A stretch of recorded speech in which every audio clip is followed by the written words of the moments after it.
Hello, everybody, and welcome to Achievement Hunting 101. This is level 307. With me this week, we have KooshMoose. Oh, hello. Alongside Wild West 08.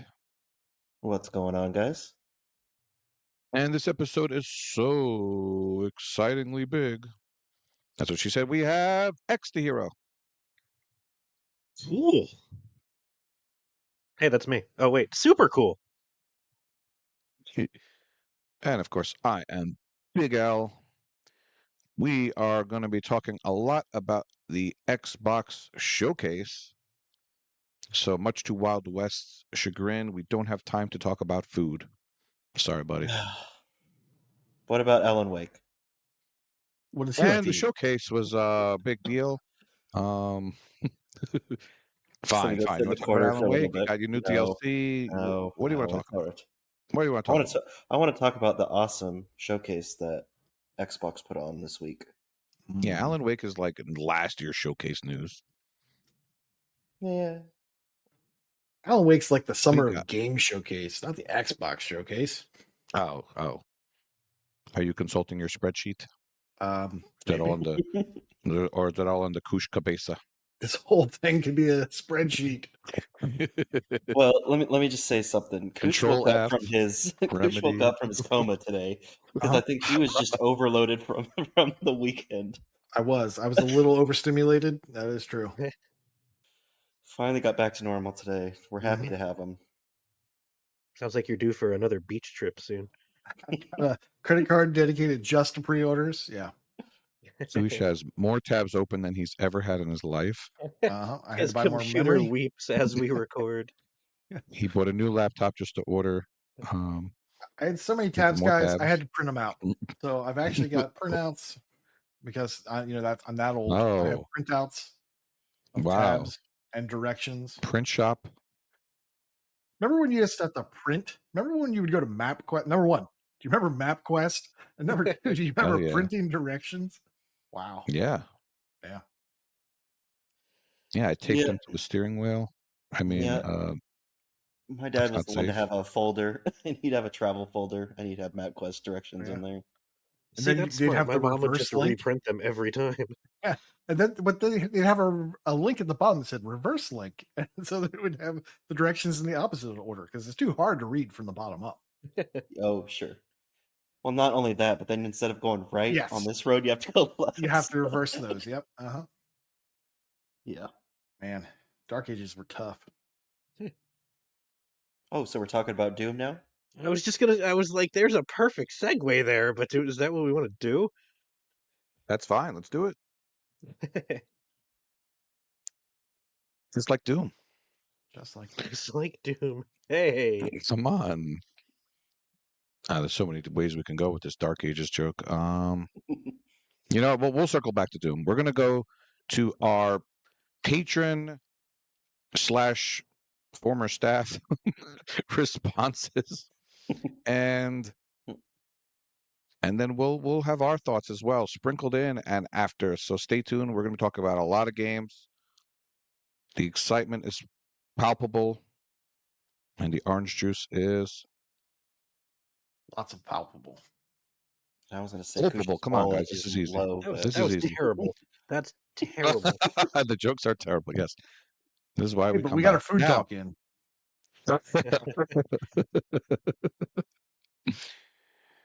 Bruce, you start off, buddy. All right. Did we read the question? I don't know if we read the I question. don't think we did. Oh, Okay. what games did you like? Go. Pretty Fine, much. go ahead. You got this. You got this. All right. We're all just excited and delirious. I've got the document here. It says, we hope you enjoyed the Xbox show notes. Showcase. We hope you enjoyed the Xbox Showcase. What was your favorite game trailer you saw? And what were you hoping to see that wasn't showed or shown, depending on which grammar you follow? Admiral Barry. It is underlined in here, so it is underlined, but I looked it up. It is, it's grammatically correct to be showed. If only we had an English teacher here. Yeah, if only. Are we English or American? Let's go back to Grand Admiral Barry. Or else this show is going to really be 5 hours. Grand Admiral Barry says, my favorite trailer was also the biggest surprise. Gears of War E-Day. The new trilogy hasn't really done it for me, so I'm happy to jump back into the main Gears timeline and flesh out the early years with Kevin. And I can't remember her name. Carmine? Ernie. Yes. And Arnold or whatever. There will be new characters who Yeah. don't make it out alive, Kevin. And fan favorites coming back. I'm ready for it all. Woo! Use your best Coltrane impression. Oops, that should have been before the woo. That was a terrible impression. I can't do it. I have neighbors. I'm not the Gears guy. So what do you guys think? Are there tomatoes? Is my first question. Ooh, Those are good. Dom's Tomatoes. I mean, I like Gears. I like the chunky Gears, but it definitely was a surprise. And I was like, hold on, how is Coltrane back? And then, of course, oh, right, E-Day. So this is definitely a prequel. Yeah, 15 years before the first game. Or I suppose you could say the first game takes place 15 years into the war, however you sort of want to look at that one. So is that going to be they annoying? Is I it going to don't be know, annoying that the game gets new features? I'm going to assume that there's new features, new mechanics that aren't going to be present in the next game in timeline. Like, is that going to be weird for you guys? Or I mean, that's like sort of just a gameplay thing that I think we all sort of accept when it comes to prequels that come out later. Like, how did this gun exist 15 years ago, but it doesn't exist now? And it's just, I don't know, what is it, a suspension of disbelief that we just sort of buy into for gameplay and fun purposes. like now when I Things like throw that genuinely don't bother me. like now when I throw my chainsaw gun, it comes back to me. Why couldn't I do that 15 years later? I don't know. I am curious on that. Will we see the Lancer or will it only be the Retro Lancer? I don't know when that popped up in the timeline. Yeah, I can't imagine they wouldn't do the Lancer though. Wouldn't that be cool They if they call almost it the have to, brand new right? Lancer? Like, Yeah. And Maybe then they it could breaks do a more at the crude end. version. Like, Yeah. what do you mean? So if they introduce anything new, it has to disappear exactly. by the end. Like there's only so much that you can do. Like it's got to be a self-contained loop. Because they didn't talk about Kevin in the next game. So what are you gonna do?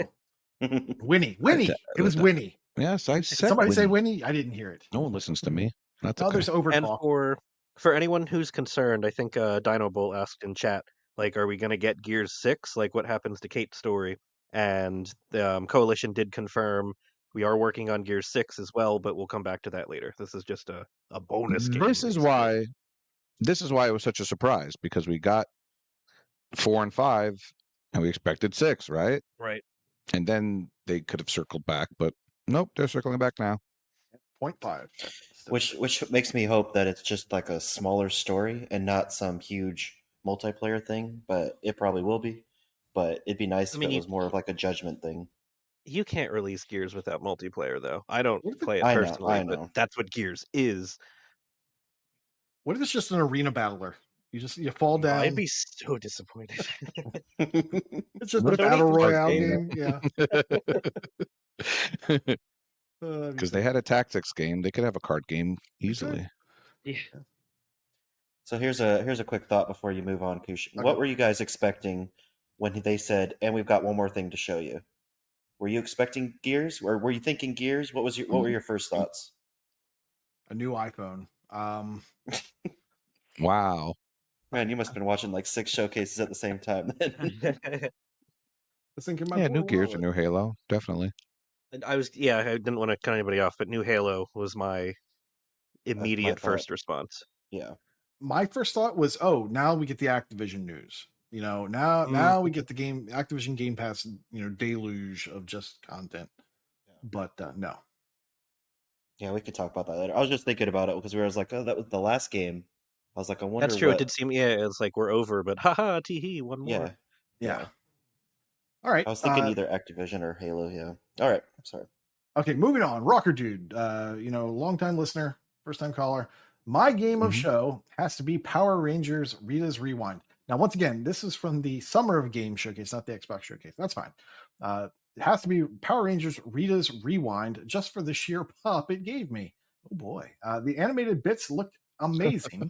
And it shows you can do that show in an animated format well. And the level design isn't just classic side-scrolling beat-em-up levels. To be honest, it looks so much better than the TMNT Shredder's Revenge. I can't wait to play it with Prue, Fufu, Matriarch, and Icefire. All right, Weird. we're gonna what? Weird. It looks like there's a Yeah. name. Rude. Huh. That's very Icefire looks rude. like not L. That is so weird. So weird. Well, just to catch you up to speed, a pop, because Rocker's been watching a lot of wrestling lately. Oh, is that soda? Yeah, pop is soda. Yes. Okay. Do you know what it means? Yes. No, I do not. Please tell me your I wrestling don't either. lingo. The pop is just basically, you get popped. You mark out. A pop is just like a cheer, a happy feeling. Oh, I got a pop. Yeah, didn't realize that was you got a excited. wrestling. You got excited. You have it right. Okay. Okay. Yeah, you Uh, had it right. I think it looks like a good beat 'em up. I guess to be honest, it looks a little generic to me, but I'm not a Power Rangers guy, so I feel like that's part of this I one is mean, it didn't don't do all anything go for beat me 'em either. ups? But yeah. Mike I Fish must be raging whatever. somewhere. Right? I guess if you're really into Power Rangers, like good for you. That's awesome. I'm happy for you. Yeah. I mean, I like license games, so I'll play it eventually, I'm sure. I mean, there's 5 Power Rangers, so they made it 5 players, so that's the thing they did.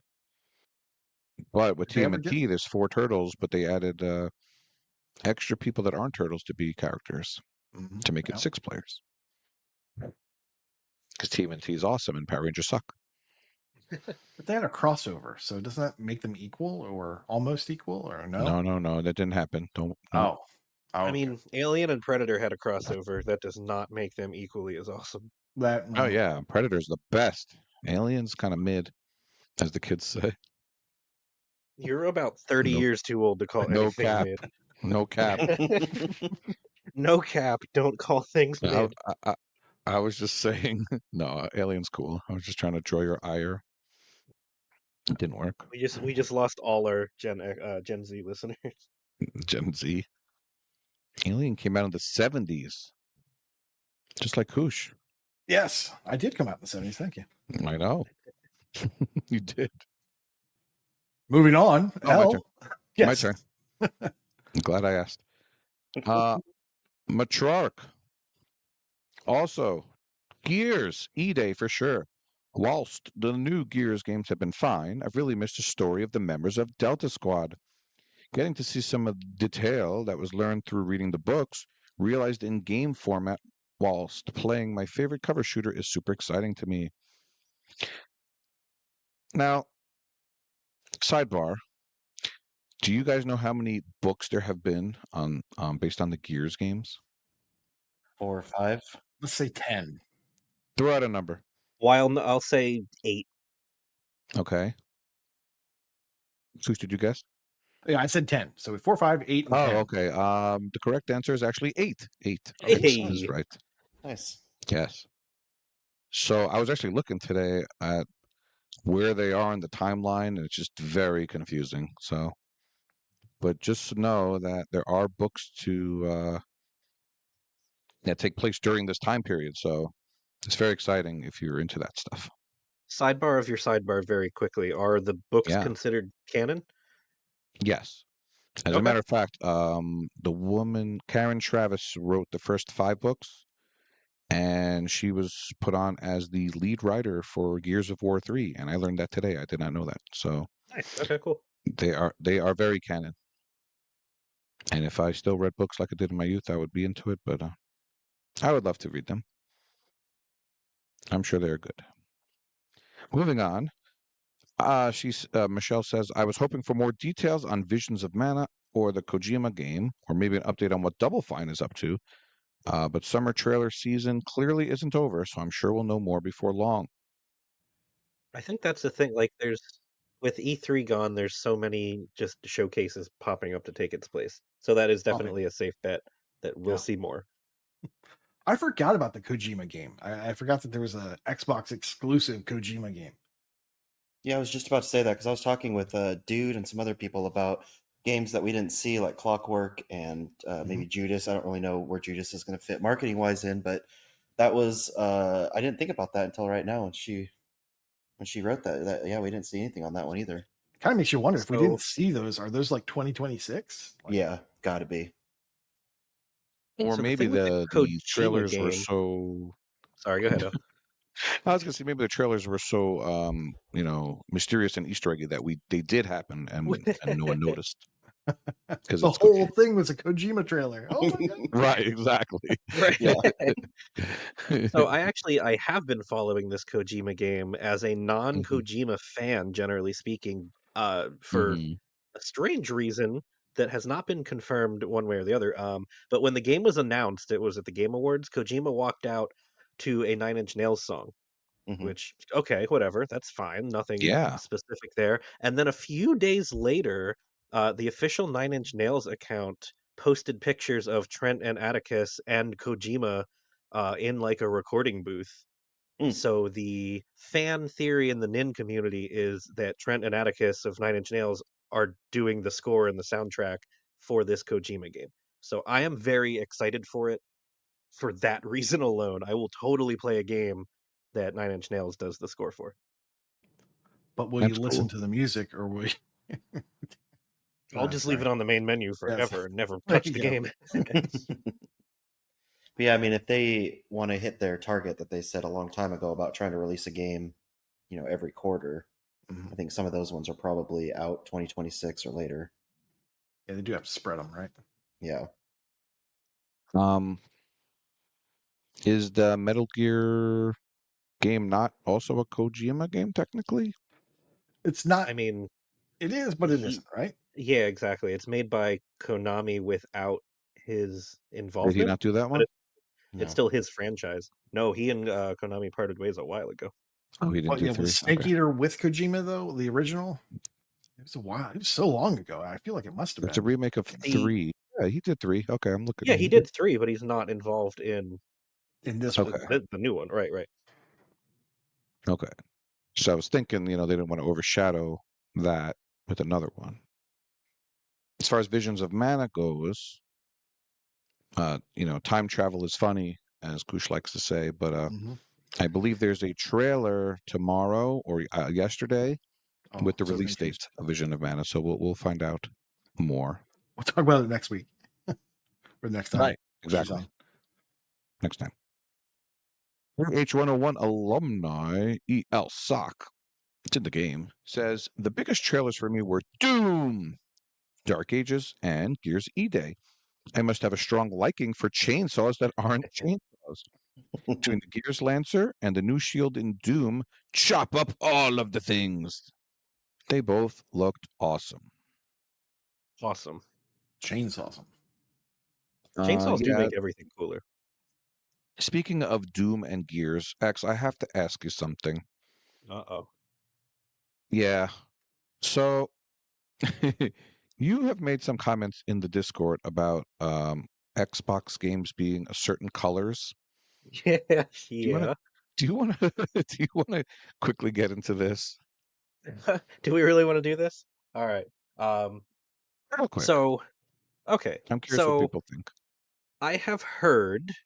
Let me step back. Right, the last time I had a PlayStation was PS2, which I traded in 2006 for my first Xbox 360. Right, I have not touched PlayStation in 18 years now. Right, okay. So that out of the way.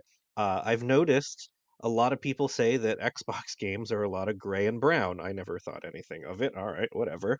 Playing PlayStation, the games are super colorful. Like my TV doesn't know what to do with all the color, and it's bright and it's vibrant and it's beautiful, and it looks like I'm, playing like a Pixar movie. There's so much color. And then I watched this Xbox Games Showcase, and you're right, I did literally comment in chat like, "Holy crap, there's a lot of gray and brown in all these games." So I can't unsee this now. And I don't know if it's just some kind of like, I'm in the honeymoon phase of my PlayStation, or is there really a lot of gray and brown in the Xbox world? Hmm. I'd like to tell you that you're wrong, but I can't. But maybe if it was the indie showcase, I think it would be wrong. But in this That's fair. particular one, it was spot on. But maybe Koosh and GMO have some different opinions. I didn't really notice it, but I like colorful games, and I don't always like the big triple A's, or all the big triple A's. But yeah, I mean, a lot of times they're very samey too. Like that one year where all we had were zombie games. Like it was just zombie, zombie, zombie, space zombie. I think that was this year. No, this year was slightly better. I want to say Oh, it was like I want to say it was 2 years ago that we had like everybody was doing the zombie thing. But yeah, I mean, they can certainly be more colorful. That is for sure. Yeah, I don't know. It's just an observation all right. that I saw and I observed, and I agree with. All right. Well, I think Wild West is going to go next. He's going to definitely talk about some games that I think will be colorful. Colorful red hair because Chewy on Ice says Perfect Dark and Indiana Jones looked really cool and would be high on the wish list for me. I think they've got the tone right with Fable and it seemed like it could be good, but without seeing any gameplay, it's hard to be too positive about it. I would agree. I think. So, Oh, go ahead, Bill. yeah. Oh, I was going to say, I was going to say maybe if they had an alternate version of Perfect Dark called Perfect Colorful, then you would get what you wanted. But no, but it's true. There's a lot of just trailers, and you don't know what the gameplay is. But it's always frustrating. Yeah, I mean, Fable, we didn't really see much. I think that at earliest, you're looking at end of next year for that. So Did they give us probably 25 for Fable? actually, you know what they did, didn't they? Yeah, I think they did. Yeah, it's probably in next year, end of next year, kind of like that November timeline is I guess what they're shooting for with it. It looked, I mean, the humor looks good, but again, we haven't seen gameplay, so we'll just kind of wait and see on that. Perfect Dark, I'll talk about that a little bit later, but I mean, that was definitely the surprise because people were saying, oh, love to see some Perfect Dark. I was like, yeah, I mean, if with all the stuff you're hearing about it, it would be shocking to see anything other than a trailer. And not only do we get a trailer, but you get a gameplay in it Some too. really good looking gameplay too. So, but that was definitely high on. Well, I'll talk about that later. But Chewy on Ice goes on to say, my personal most exciting recent announcement, though, wasn't part of the showcase at all. Apparently, not reading the question again. It's a remaster of the 2002 The Thing game, which is coming later this year. Can't wait to revisit that one. Apparently, our staff members have a hard time reading the question, but That's that's color all, outside the lines. that's all right. That's all right. Let's see what the other staff member, Fufu Cuddly Poof, has to say. Lots of cool and good stuff from the Xbox showcase. Here's hoping dates and timeframes aren't more fuel for the light engine this time around. The two games that really stuck out to me are Perfect Dark and Gears of War E-Day. Original Perfect Dark came out before I was born, so I don't care about that old-timey game. Oh, gosh. But the reboot looks sick. Who assigned me to this one? But the reboot looks sick. Yeah, he's really trying to anger some people on the panel. But I'm super stoked. Did like Dom Bloom make that game? Yes, Don Bluth. Yep. Oh dear. Sorry, I had to. I'm super stoked for a new Gears game. I was late to the party at the franchise, so I've never played any when they were in the now. So being able to jump into one and day one is exciting. Here's hoping for 4-player co-op so I can help Michelle carry Elle and Prue, and she won't have to do the heavy lifting all on her own. The hell. Is Prue really that bad at Gears? I mean, honestly, he's pretty bad at have you seen his glasses? Like he's just yeah, you can't see very well. Well, I mean, it's probably that dark So cage. I got to tell him what to do all the time. Man, if you're So telling them what to do, then you guys have a hard time. Yeah, so I had read that this was coming, so I wanted to talk about this here.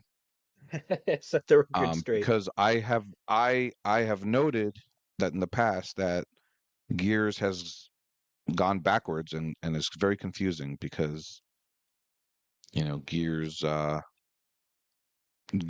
2 players, and then Gears 3 was 4 players, and Gears Judgment was 4 players, but I think Gears 4 was 2 players and Gears 5 was 3 players.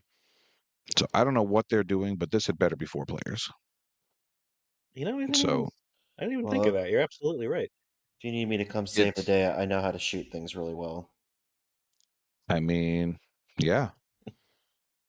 Yeah, I mean, if I get abandoned the same way Koosh got abandoned in Outriders, then you can play with me. Definitely. Sorry, Koosh. That was too soon. It's too soon. Too soon. They've already moved on to their next 3-player. I'm just saying. I'm just saying. Yeah, so I like I said, I hope it's 4 players. We can have as many Carmine family members as we can have. Like Hawkeye Barry alluded to, you could have some new characters that'll croak at the end. That's fine. Let me play as them. That's fine. Give me the retro Lancer. It'll be all good. What is the retro? Is that? I know we talked It's about it the like one. 20 minutes It's the ago. Is it a prototype. It's the chainsaw with prototype. like a It's like a pistol on the end of the prototype. It's chainsaw? before. Mhm. Yeah, It's yeah. just a machine gun. That's all it is. It's a It's a chainsaw. You knife. throw bullets at people. Yeah. There you go. Yeah, you go to the crafting table, and you may. Oh no, no. Any game with a crafting table is just bad. All right, Axe, your turn, buddy. All right. Well, Ahizo thinks this is the Ahizo show with this hella long response. Love you, homie. I'd love to see Right. it. Well, Gears of War E-Day was going to get my vote for my favorite part of the show, given very little gameplay among all the reveals. However, Dragon Age The Veilguard came out with a gameplay reveal today, 2 days ago, and it looks amazing. The visuals are way better than the trailer, and the combat looks like what I want from a Dragon Age game, and the demo seems like a great start to the game's story. I was a little hesitant about the game before with how long we've been waiting for it, the various delays and changes, but this looks like it might end up being the second best Dragon Age behind Origins. Gears still has the best trailer from Sunday, in my opinion, but as far as all the games and what we've learned this week, Dragon Age takes it for me. Ooh, See, I all would right. like to say, since I'm the resident RPG guy here, I think they did a good What? job. Yeah, Fight. there's no fighting. um, It's done. I would like to say Dragon Age, I thought, has done a very good job because I thought they've set their expectations well. They maybe didn't have to reveal it so early, but they've never came out with a time frame or anything. And to come out and say, "Hey, we're going to play it," you're going to be able to play it pretty soon. I thought they did a good job overall. But that's all I've got to say on that. to your benefit here, I am the resident RPG guy, but actually I Sure. haven't played any of the Dragon Age games, so I can't talk much about them. What stood out to me the most was the art style in the trailer looked like cartoonish, like almost like a Fable style, like just sort of whimsical. And the first two games at least were very gritty, realistic, brown and gray, and so I was a little surprised to see the cartoony style, but it works very well. Like it looks nice. So I hope y'all are happy, Dragon Age fans. Did I'm you see the excited for you. gameplay? Did you see the gameplay I did not. video? I did not see that yet. It looks really good. It does not have that cartoony sheen to it. Oh, okay. It just looks really good, and even the UI elements, like when you walk by somebody that you can interact with, they just look fresh and like new and cool. It looks great. And I'm not the RPG guy unless it's Harry Potter. So Hmm. for me to be What? like, ooh, I kind of want to try that. It looks good.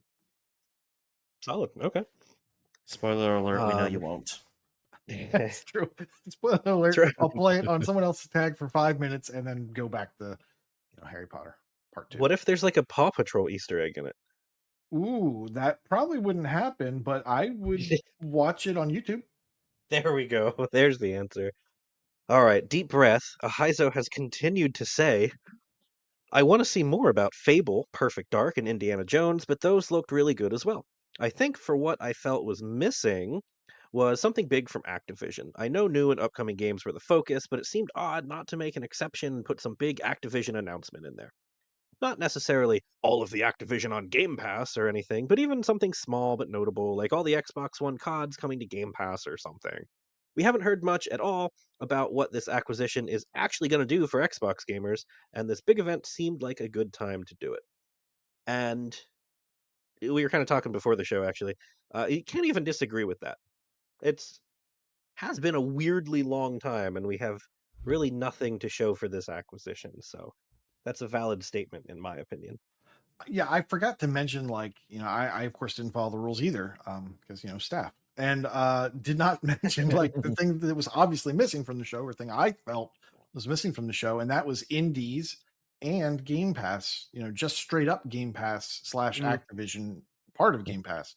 I just felt like that could have been somewhere, but I guess not. I mean, number one, they said a 2-hour show, and they were like 20 minutes short, plus the stuff they threw in there at the end, that wasn't just general news. It was COD news. Like they could have put more stuff in there. So that for me was a little bit disappointing. But yeah, so I kind of agree. I mean, did he come like 10 minutes late because they started with Call of Duty? I mean, that was a big one. But it's going to be. I mean, they confirmed the rumors, even though they already kind of confirmed it. But Well, that's he gonna said be day all one the game. CODs coming. Like, he wants a date. Yeah. And like, oh, I and understand. by the I way, understand that. Yeah, but I'm just by the way, saying, like, I mean, they got the big news that all the DLCs coming. We're not going to be left behind like in the past with PlayStation getting stuff for a year before and everything. Like, everything's coming to Xbox right well, I away. will say they got rid of the ambiguity of will we get it or will we not Yes. get it, or is it going away? Like that sort of Yes. thing. Like, will we only get part of the game? Yeah, okay. So they kind of said that, but they didn't give us a date, and like we still don't have access to it. Like that's the Sure. And you're right. I'm not saying that, but I'm just saying I think they still showed, hey, you're getting Call of Duty game day one in Game Pass if you want it. If you want to buy it, go, be our guest, whatever. We still get your money. And you're not gonna have to wait. Xbox is getting everything, basically day one when it releases. So I think that was a pretty big stuff. Could they have done more? Absolutely. There's Activision has a ton of studios. I know there's rumors or confirmation they're doing StarCraft possibly in the future with one of their studios. So they could have done some stuff there, but And it would have been nice to see ID at Xbox, but like I was just in researching that, I saw, oh, they did that in like what, April? So it was very lackluster, by the way. Like it wasn't not a great ID at Xbox. So maybe that's why I forgot about it and thought, oh, maybe we should hear something about ID at Xbox. And how many studios does Activision own? 67? 67. I don't know. Okay. Yeah, I don't know. So yeah, I guess I mean you're absolutely right. Then I mean they could have showed some more stuff other than Call of Duty, but I guess it's going to get its own showcase or its own announcement, right? There's just so much content. There almost yeah. has. Yeah, I think that's probably the way to do it here. And I was kind of waiting for a chance to chime in. If I'm being honest, though, like from a gamer perspective, yeah, we're all disappointed. But realistically, from like a business standpoint, we were spoiled with the Bethesda acquisition. Like I think we saw that, and hey, we own Bethesda now. Here is everything on Game Pass right now. And I think that was sort of the exception, but we want it to be the rule. So Activision, the trickle of news seems disappointing, but I think it's what we should be expecting. And there could have been licensing issues too. Like, who Sure. knows? Like, Or online I'm sure, stuff. like Bethesda is more single player. Activision's exactly. a lot more multiplayer stuff. I don't really know if that fits in anything, but Well, even like the licensed music and stuff, like Bethesda doesn't have anything like that. So there's just a lot more behind the scenes stuff, I think, Mhm. involved with the Activision stuff. Like there's contracts in place that they have to honor, and who knows what they can and can't say as a result of those. that's true. And then Wow. yeah, so Heizo, that was all you, buddy. um Yeah. Fug, though, brevity is the soul of wit here. I thought Doom, Indiana Jones, and Perfect Dark looked great. I'm hoping for good things from Fable, but we haven't really seen much besides cutscene type stuff yet. That's it. That's it. I agree, Fug. Can't wait for some gameplay on a lot of these games. The Oh, trailers are cool. We've already, discussed that. Trailers are cool. They build up hype, but gameplay is where it's at. Mhm. And that's when you kind of know, hey, the game's going to probably be coming out soon when you see gameplay, hmm trailer stuff, and everything. So Even if it says like pre-alpha footage, the game's in a playable state, so that's Mhm. promising news in its own right. Yeah, and that video was made a long time ago too. Like it's pre-alpha. They've been working on it since that Right? video Yeah, was exactly, generated. exactly. Yeah, it's not okay. Shoot, it's Saturday midnight or Saturday Right. at 11 p.m. Shoot, we got to send this to Phil Spencer now. Yeah, for sure. But thanks for everyone's responses. Alrighty. So that was the responses from everybody else. Now we're going to talk about what we liked, which of course means KooshMoose is going to start us off Oh yeah.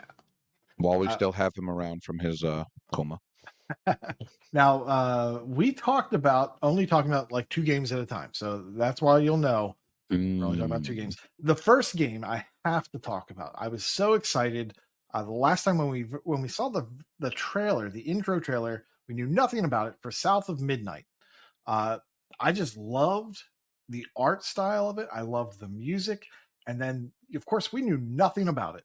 Like it was like the most uh there was just nothing to go on. Like, what even is this? Is this like, battler? Is this is this a third person, a first? No idea. Today, by today I mean 2 days ago, 3 days ago, we saw some number one, we saw some more cutscenes that were from the story. I'm assuming that first thing maybe was part of it, but we really sort of see like I guess the plot. You're searching for your mom. You've got a ginormous I don't know, catfish, I guess it's catfish. Cool. Yeah. That is like kind of your guide or whatever, and kind of helping you get around.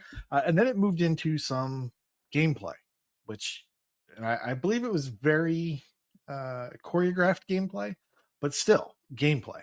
And so we could tell, number one, we could see that the animation of the cutscenes was different from the gameplay, but they work together, and it looks really nice and really smooth. The combat is from a third person perspective. It's got that cool kind of bayou type voodoo type music. Kind of reminded me of oh gosh, what was the one with the narrator? I can never remember it when I need to remember it. Christian? What's that? Bastion? Yes, thank you, Bastion. So it kind of reminded me of Bastion with that like music in the background. I don't want to say it's exactly like Bastion, but it's a nice fit and kind of sets the tone. Yeah, and the animation style they chose, it's got like this weird kind of claymation and stop motion, and you kind of also get that like Spider-Verse feel to it, but then it goes into like a smooth gameplay. So the gameplay is smooth, but the cutscenes are kind of that kind of stop motion. It looks really cool. We know that it's a 2025 game currently slated for, and there's going to be in Game Pass day one. I am super excited. South of Midnight, possibly my favorite thing that I saw. Then, of course, I'm not going to talk about Star Wars Outlaws because that's practically out. It's out on August 30th, so it's like it's By the already time here. some of you listen to this, it will be out. Frame, exactly. Frame, yeah. So yeah, Koosh, I have a question for you. Yes. So South of Midnight, were you? It looked very interesting to me. It's not. I think you would know. It's not really my kind of game. But were you? What were your thoughts on kind of the barren landscape that we saw? Do you think that's just a Was you it said, barren? like a pre? I thought there weren't a lot of enemies. You faced that Ooh. one boss type enemy, maybe a mini boss enemy. That is true. But Like I said, I think it was really I think it was choreographed. just kind Yes. of pre-render type stuff. Like It was. I think Okay. because number one, because you didn't see her doing any exploration. It was like from here to here to here to here. yeah, I Mhm. think it was very small, and they chose that on purpose to do that. I'm hoping that there's more to the game, and it's not a tunnel like a hallway yeah. slugger or beat 'em up. I hope it's not that. I have a feeling that it's going to expand, and I've watched the trailer like 5 times. So I wouldn't say it's barren. There's a lot of cool stuff going on in the areas. It's just she's not looking around and exploring. Hopefully that is part of the gameplay Yeah. exploration. I just I would meant hope. barren of enemies and stuff like that. Like I'd like to Yeah, see there like was one. little. Yeah, there was just the one mini boss person. Yeah, like a little mini boss, and then you see like what I guess it's going to be some sort of end boss type fight. It's going to Yeah. happen at some point. But yeah, exactly. Yeah, the landscape looked amazing. I love the art style they did with it. I just would hope to see little enemies that, not like constant stream, but just, hey, you get to this little new area, there's fight some enemies, whatever. What I'm not sure about explore. is what I'm not sure about is if it's going to be Soulsy or not. It didn't seem Soulsy. But it's a very common thing that the games are doing nowadays. I didn't get the sense that it was Souls like. But that's just me. I don't know if you guys had any opinion on that. Then again, once again, not talking about Star Wars Outlaws, which I'm going to be playing when that happens. That thing looked great, but we're not going to talk about that. Lastly, Indiana Jones and the Great Circle by Machine Games. These guys did Wolfenstein. It's got Troy Baker as Indiana Jones, and man, does he Good do voice. a fantastic Harrison Ford impersonation. Oh, yep. I mean, if you weren't, First thing I was going to say also. yeah, Yeah. it's really good. I mean, you can tell Amazing. it's slightly different, but it's so good. Mhm. It was good. Yeah, I thought so too. It looks like Indiana Jones doing Tomb Raider, and that's okay because Tomb Raider's the Tomb Raider reboot is fantastic. Those 3 games, I've only played the first one, but they're fantastic. I'm assuming if they're like the They first are. one. Just so you know, the second and third ones get even better. Oh my gosh! One of these days, I will get around to them when they're super One old. of these days is never gonna happen. That looks so good. Now what they showed was like a 4-minute cutscene that plays just like an Indiana Jones movie. I mean, it's got the humor, it's got the timing, it's got like the like the little sleight of hand that helps Indiana Jones get away. And when they actually move to a very brief glimpses of what the gameplay looks like, it's got first person fist fights. If you watch an Indiana Jones movie, there's so many fist fights, right? And it's just like, it's visceral. Like, these punches look like they matter. It's not like a beat 'em up. Like, these punches, they do a lot of stuff. Like, people go flying when you hit them. It looks very cool. In the whip combat, first person whip combat, I am so excited for this. I'm thinking that 4-minute trailer is probably the opening set piece to the game. Like, that sets Really? the story. That's what I feel like, because I don't feel like you're going to have that. It was a very lengthy thing that they showed. I feel like that's got to be within the first half hour of the game. I feel like that's what you're going to be doing. And then, so this was just a glimpse of what we will see. But I really feel like, because it was so polished and so done, I feel like that's got to be the opening of the game. But once again, 2025 in Game Pass. This game is, when we first heard about this, I was like, I have no idea what to expect. I am so glad with what I've seen so far. Yeah, I'll say I am not a big indie fan. I haven't seen the newest one, but I've seen the first 4. They're fine. But I am definitely First 3? excited for this Boy. game as well. Sorry. Sorry, am I off by my number? No, yes, I Yep, think you're off by you it. are. Yep. Yep. Am I? There's only ever been By 3 Indiana Koosh's Jones math. movies. There was never a 4th. Mm-hmm. Oh, okay, I see what Oh you my mean. gosh. All right. Sorry So to break your train isn't of this thought. 2024? Not 2025? Or am I mistaken? I thought it was 2025. I will look that up while X regains his thought that I stole. I'm sorry. Thought that was like September or something. Well, it says it doesn't have a release date. Doesn't mean it doesn't have a release window, but Because I thought that was this. I thought it was Avowed and Indiana Jones this year were the 2 like Xbox game. I mean, it's thing. possible. But if it's coming, it's got to be like December 31st, right? It says there's no specific date yet, but it's set to launch in 2024. Okay, if you say so. I will play it. So yeah, I'm looking forward to it too. Looks a lot of fun. Thank you for correcting me on that. I thought it was 2025. I just assumed that it's going to be that long. But okay. I thought that when they did the one in February that they did, I thought they said 2024. And I thought they said September, October, but I could be wrong. So Star Wars Outlaws first, then Indiana Jones and the Great Circle. Love it. Thank you. Man, you're just gonna play AAA after AAA. I am going. And I'm loving this. I'm loving this new Koosh. Well, I mean, that's who I've always been. It's just been indies between them, and now it's going to be an indie. That was solid. That was really good. Nice. Yeah, if only we didn't have any Game Pass leaving announcements, for the next year, then he'd be fine. That's accurate. All right, Wild West. Do you want to go next? Yeah. Yeah. So my first game that that I want to talk about was Perfect Dark. This was the surprise game. I don't personally buy into a lot of the rumors that I see going around about games. I just wait until they release trailers and go from there. So but I had still read and heard about the stuff that was coming down. So I figured we wouldn't see anything. I mean, not saying that I didn't want to, because I was hoping we would see something, but I didn't. Definitely was a big shock when we saw the airplane, and I was like, wait, this has to be, this has to be Joanna Dark in here. Um, After playing GoldenEye a lot on the 64, Perfect Dark was my second favorite 64 game.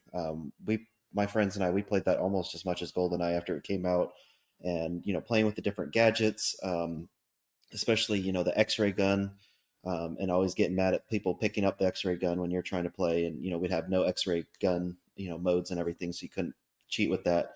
It was just a lot of fun having seeing that come alive again on the screen.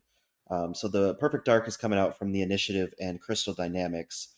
We saw some gameplay, which is even more surprising than just a CGI trailer. Is actually seeing some gameplay. Now the gameplay looked like it was probably just one level of the game, so I don't know how far they are into this. I would have to say that it's probably a 2026 game. I would be surprised if it comes out next year. But I love the secret agent feel, the gadgets you got to see in the trailer, with the voice mimic, and the X-ray is back, as you got to see a few times that she used it.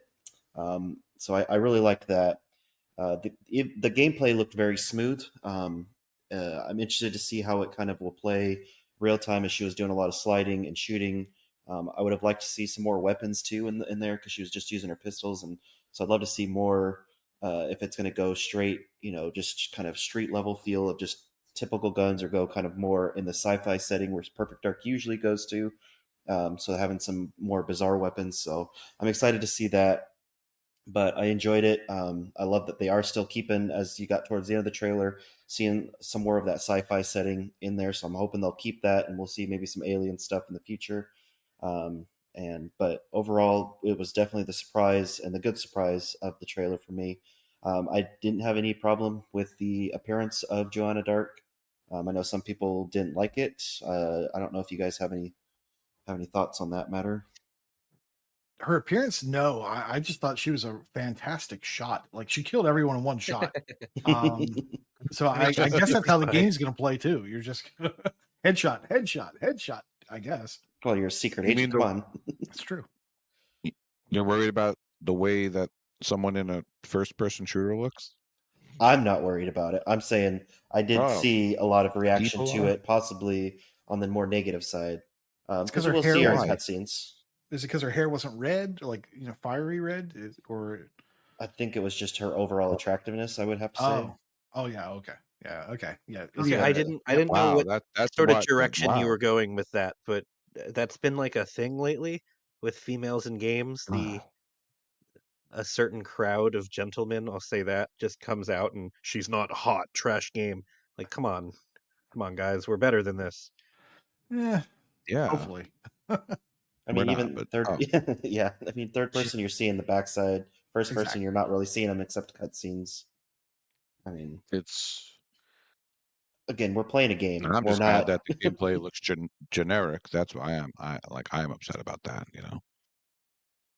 It used to be a big deal 20, 30 years ago if you played as a female protagonist, but now it's just, give me more, give me more.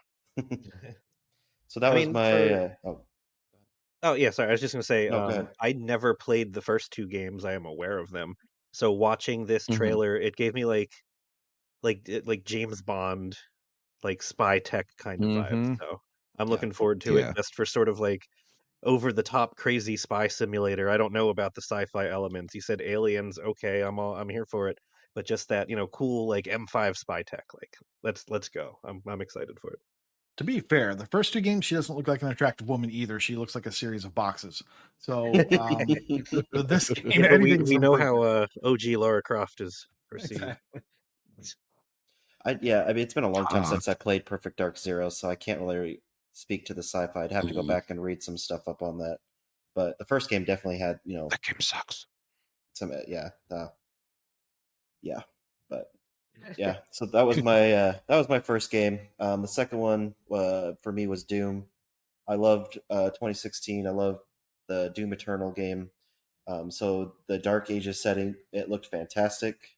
It definitely hit all of X's black or what brown and gray vibes that he Brown and loves. gray. So it definitely had those in droves. But no, the setting with the Dark Ages looks very fun. So I can't wait for that.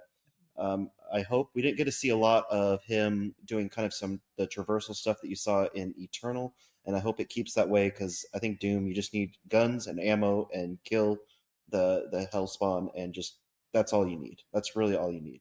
So I'm hoping it stays single player as well, and we don't get any more of that multiplayer crap. It's not needed in a Doom game. We don't need multiplayer. We just need a good, 15-ish What? hour story. No, What are you're you not. saying? You're not going to convince me otherwise. No multiplayer stuff. That was the original. What? No, no. I like 2016. I like the note just first. Jameson. No, I want just a good story. That's all I want. I don't want to play The, multiplayer. the term deathmatch came from Doom. I I don't mean, care if it came Doom from Doom. is multiplayer. No, It's true. I'm not saying it's not true. I know that it's true. I'm saying I just want to play single Like, player and you cheat. don't have to play it. No one's forcing you to play it. I mean, it's not like you're a completionist or anything. You don't have to play it. But the shield, the new weapon they showed off was the shield. That looked awesome. So Chainsaw Captain shield, America yeah. chainsaw shield. that was my first thought too. Was Captain Yeah. America. Chainsaw all the things. And then the kind of the mech Doom guy that was skyscraper size. That looked a lot of fun too. So, and then it showed some flying sections, so that'll be something new added to it. But overall, I was very impressed with it, and I enjoyed it quite a bit. So, those are the two games I'm excited for. To your comment about, I hope they keep what they had going with Doom Eternal, I have been frantically trying to find the source while you were talking. Shame on me. I can't find it, but I'll send it your way. I read an Yes. interview with one of the developers, and they said that the game is going to be much more grounded. It'll be much more like the traditional Doom. They're taking away a lot of the platforming. And Good. I'm going to butcher the exact quote, but it was, "We went really vertical in Doom Eternal, and we can't go higher than that. So what can we do differently? Let's focus on the horizontal." And they're Yeah. saying in the original Doom, the quote was, "Every bullet mattered, or every projectile mattered, and you had to, weave your way in between." So they're going for more of a horizontal gameplay loop instead of a vertical platforming gameplay loop. So I trust id to make a good game. I'm not worried about that. But if you did like all the crazy traversals and zip to the sky and stuff in Eternal, it sounds like there's not going to be as much of that. Which is good. It wasn't bad. I didn't really have an issue too much with it. It's just, again, Doom to me is just like you start a level, you're shooting Hellspawn all the way through to the end of the level. That's it. You're not worrying about trying to climb stuff and zip across these huge areas in the map and everything. So that's good to hear, and I'm Yeah. looking forward So to it. to that end, I put in chat a while ago when the first rumor came out. I said like, "Oh yay, we're finally going to get a sequel to Doom 2016," and I got some fun reactions to that one. I did not care for the platforming in Eternal. I'm with you. I don't play Doom to jump and tether, and it's not Bowser's Castle. I want to rip and tear, man. So if they got rid of that, I'm all for it. I will find that interview though. I will send that your way. It was a good read. Perfect. Yeah, I'm looking forward to it. Interesting. So I played the 2016. I never played Eternal, so that's interesting to hear that they added all that. Yeah, it's like I said, it's not bad. It's just there's a lot more that needs to be done. A little bit's fine. I had no issue, if you're climbing stuff, a little bit there, but it was quite a few levels where you're doing a lot of it. Here's my takeaway, El, since you haven't played it. The platforming was fine, but it's not what I want in Doom.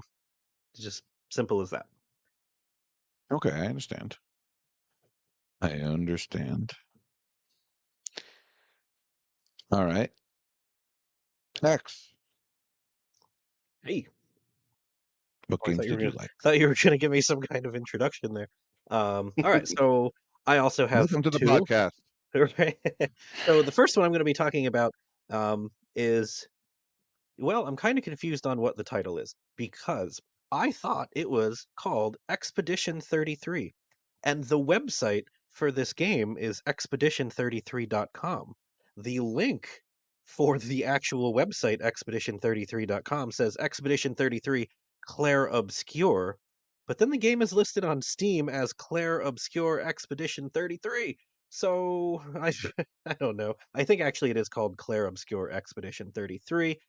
This was straight up with no hesitation saying this, the highlight of the showcase for me. The story that they told us, there's an evil paintress, like she paints stuff, and we need to defeat this evil paintress before she paints death. And it seems like there's like some, I don't know, like time travel shenanigans, or it alluded to like she's done this before and we can't let her do it again. They didn't give a whole lot about the story, but just that concept intrigues me. She paints death. All right, cool. So that sounds fun. It's like steampunk fantasy style, but also a very futuristic aesthetic, just dark leather and like obsidian pillars and lots of black and gray, not brown and gray. But just the art style looks cool. The world that they showed us looks cool.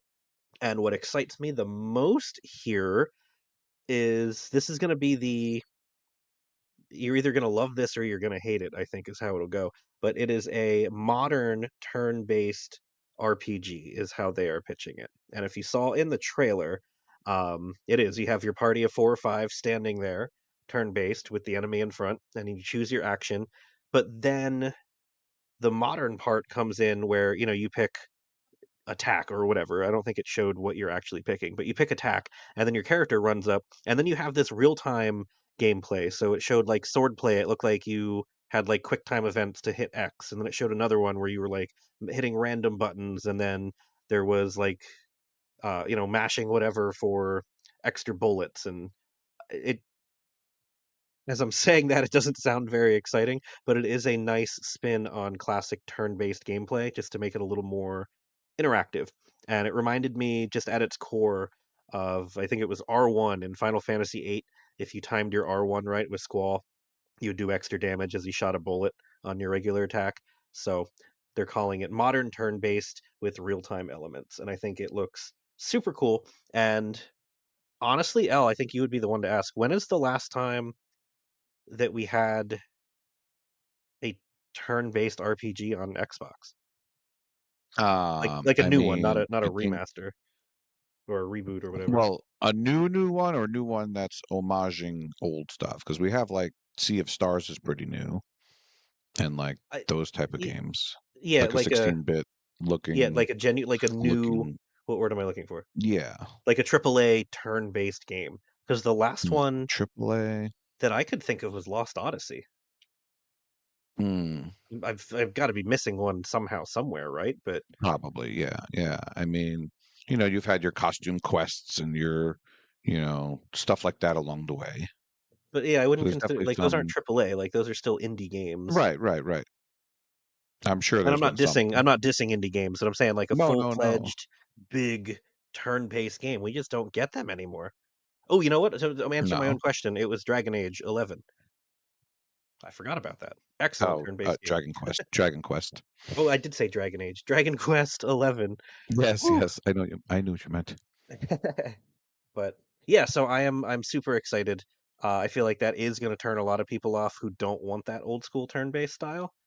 But I think for those of us who are craving that gameplay, I hope this delivers, man. I really do. I'm excited for it. It looks good and it has the potential to scratch an itch that really needs to be scratched.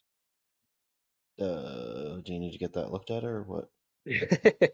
No, I got an ointment for it. It's fine. It's fine. I don't did I miss it? Dermatologist. Do we get a release date for this one? I don't think we did. Not even like a Um, window, not even a year. it says Uh, 2025. yeah. Oh, it does? TA Okay. has I totally October missed it then. 2025, but yeah. Beautiful. I totally missed that then. That's awesome. So a little bit of a wait. Hopefully we get some more gameplay or, story beats. I'm sure we will, obviously, in the next year and a half, but I am looking forward to that one. And for anybody who is curious, if you type in Clair Obscur, there's no E on either of those words, on Spotify, released just a couple days ago. I actually haven't listened to it yet, but they're calling it the Original Soundtrack Reveal Edition. So there are 3 songs that you can sample from the upcoming soundtrack.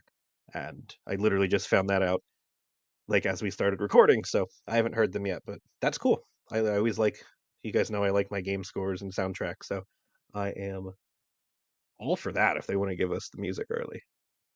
That's cool. So, Clair Obscur, Expedition 33.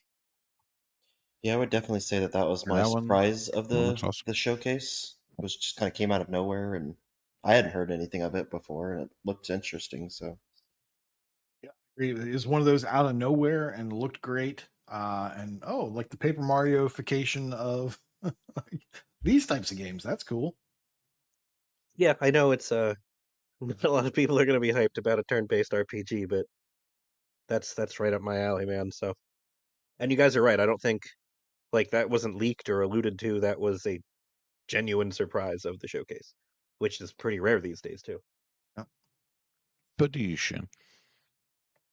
All right.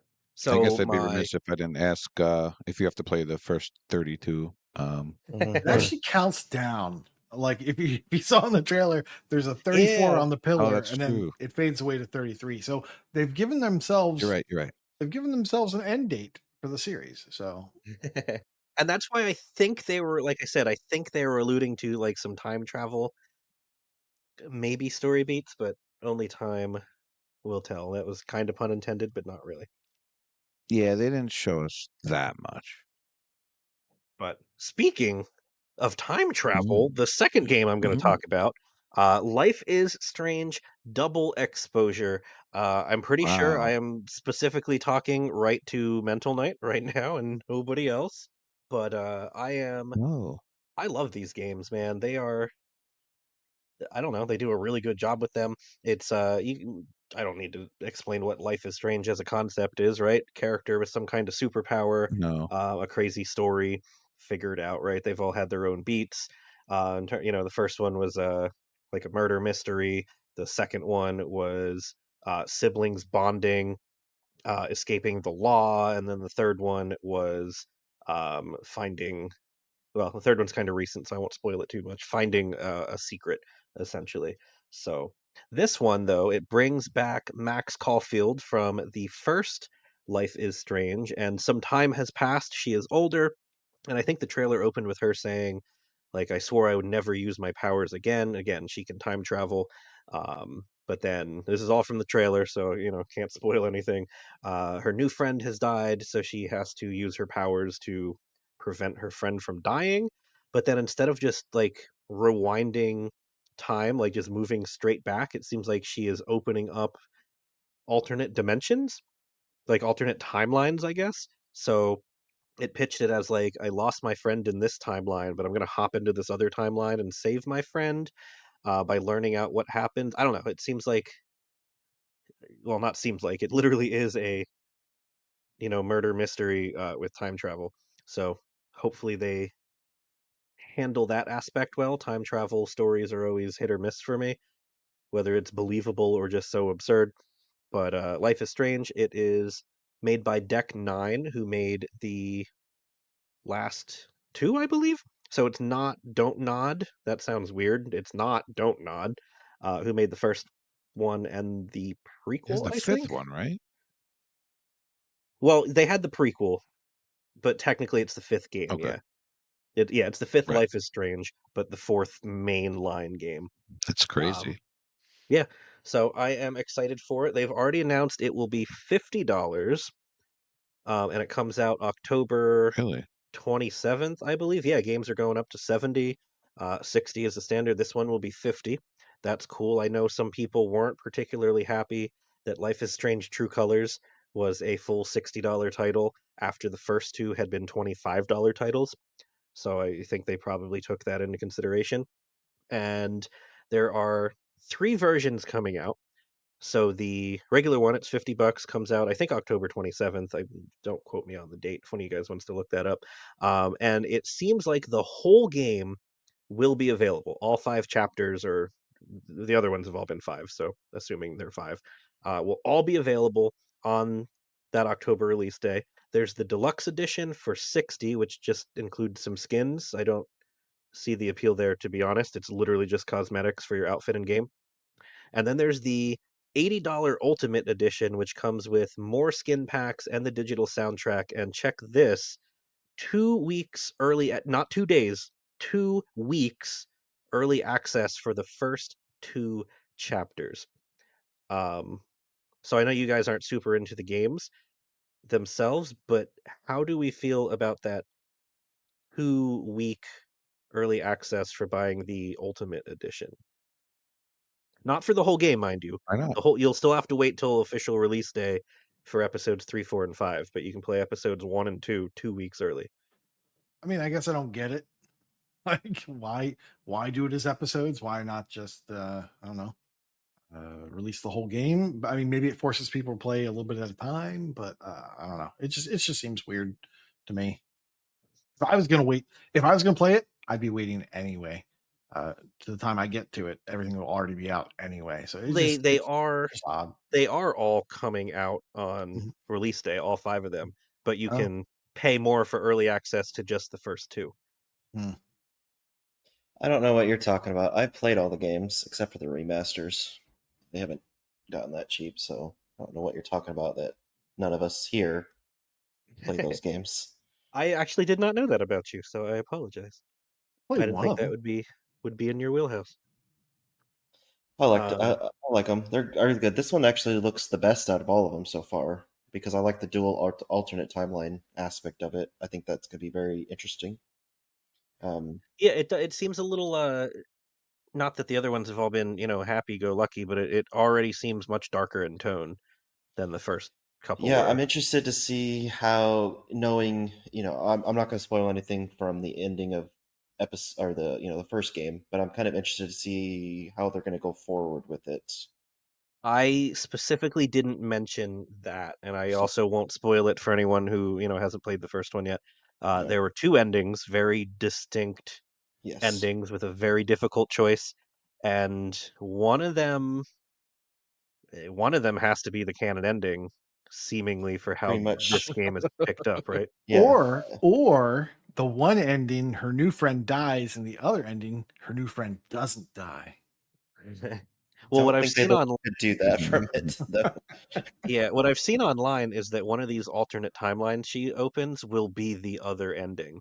Oh, So okay. that could be Okay. cool. If they Yeah. do that well, that'll be really cool. So I'm seeing on it October 29th is when it launches. 29th. All right, I was pretty darn close. I probably could have opened up a calendar and checked that. But yeah, you get the whole game, all 5 episodes come out on the 29th, or for an extra $30, you can play the first 2 episodes 2 weeks early on the 15th. And I don't know, I that is terrible to me. Like I know early access, comes out on Friday, buy it, get it Tuesday or whatever. Like that's fine. Or it comes out Tuesday, play it over the weekend before. But like 2 weeks in a game like this, like the spoilers will be rampant over the Yeah. course of 2 weeks for a story-based game with some pretty heavy spoilers. If you have played the other ones, like there's some heavy story beats right off the bat. So I don't. 2 weeks just seems far too early for early access to me. But Yeah, Man, that must have been what they were talking about earlier because I saw some people were complaining. They're like, "Oh, they're doing episodes and they're only releasing the first two first, and then you before you can play it." But they didn't say that you had to buy that extra super edition that you were talking about. So I was just like, "Wow, yep. they're doing episodes again." That's kind of stupid, especially that's why I was after confused colors. too. I think I saw that Yeah, same that's thing. that's why I think I probably didn't introduce it right, but I'm setting the record straight for anyone listening. I know Mental and I were talking, and we both agreed, like, oh, they're doing episodic again. That just makes it that much easier to wait for the Game Pass release. But Yeah. it is not confirmed. I looked this up. It is not episodic. I'll say it again. All Okay, 5 chapters come out on October 29th, well, that but you makes can get the sense. first 2 early. So yeah, not episodic at all. You're right about that spoilers thing. That's just, I I mean, mean, you're that's, not going to get too much though in the first two episodes. I If guess. you're thinking of like other Life is Strange games, I don't. I I mean, mean, I'm specifically thinking Life is Strange 2. the end of chapter 1 was kind of insane and out of nowhere.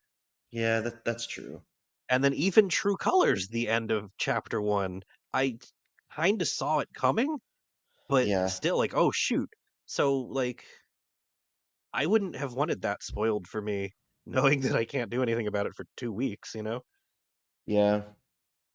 Just kind of have to do a media blackout or just be careful about what you're Exactly. looking Yeah, at. I don't know. But, yeah. Like I was saying, like a multiplayer game, 3-day early access to the multiplayer, like that's fine. But yeah, I don't know. Story beats 2 weeks, man. I'm gonna avoid anything with an algorithm, basically. They're already tracking my interest in this game, so just avoid YouTube and social media for half of October. Just use your powers and I was gonna say you're gonna open your stuff and it's like time you're gonna have travel. 10 things pop up on Life is Strange on that day. Right, The exactly. algorithms. Stop saying life So, is strange out loud. Oops. but Life is Strange Double Exposure is that one. Max is Uh, back, and I'm excited. She's probably, well, not probably, she's definitely my favorite protagonist of the 4 games for sure. So I'm happy she's back. As long as it's better than those brothers. Oh, they were so annoying. They were my least favorite protagonists of the games. I like the story, I just didn't like them, but that's a topic for another time. Yeah. Elle, what did you like? I like hearing you guys talk about cool stuff. Aw. Well, you guys took most of the bestest ones, so I'm just gonna re uh, re-say that I Gears is definitely the one I'm looking forward to the most. Um, you know, anybody who had a 360 back in the day when Gears came out, there was really nothing like it. Like graphically, it was so good and just a cool story. And now we get to see Marcus and Dom as younger guys, and we get to see how their friendship formed. I imagine. So that's really intriguing. Like to me, Gears is Marcus and Dom and Cole and Baird, and that's who I want to see. Hmm. So I wonder, like, what we're in store for, really. So Yeah, I mean it's definitely a compelling setting, and it's something that people have been asking yeah, for a long time. So The only thing I can add to the Gears chat that we haven't covered already, and I pointed this out to Kelsey because we've played through them all together, right? So she's very intrigued by this now. In Gears 1, Marcus has his scar on his face, right? He did not have that in the mhm. E-Day trailer. So are we gonna find, like, are we gonna get the Oh, origin of that's Marcus's scar? I really want to know. once you've even, I imagine so. Once you've even thought of that, that's awesome. just like we got Nick Fury's, why he Attention to wears an eye detail. patch. Right, exactly, exactly. Like it's a big deal. I don't. That was the first thing I thought of. Like, oh, we're gonna find out how he gets the Oh, scar. Yeah, there were didn't. thorns in a tomato patch. Damn it. Revive me. Well, we're gonna see that he really cultivated roses first, and then they were too sharp, so he went to Exactly. tomatoes. Jeez.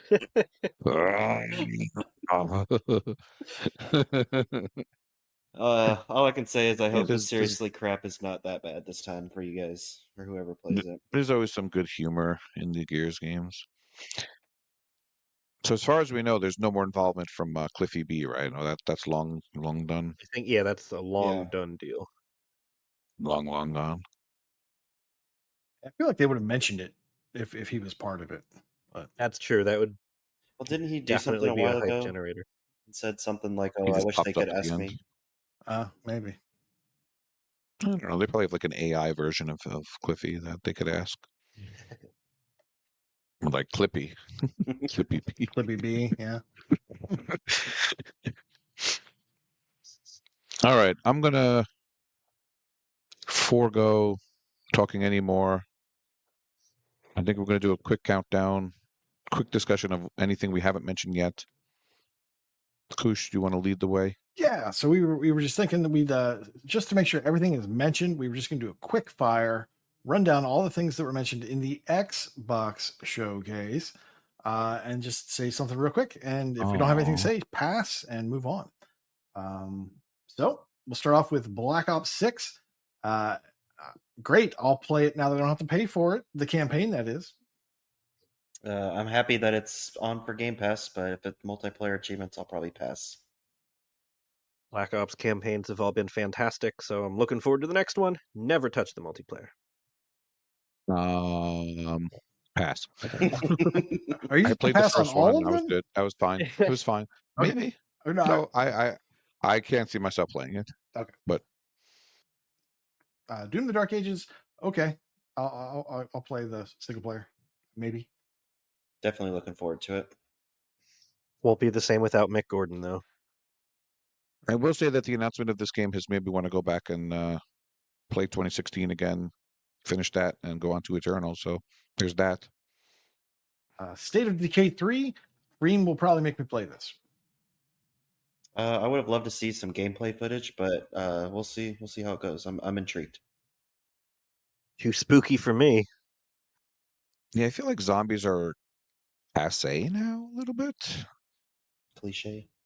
But and then the 2 had achievement problems with stuff not counting for both people, so I stayed away from that.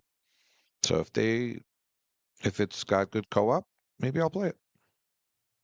Dragon Age Veilguard. I love the UI, and as the resident RPG master, I will probably not play it.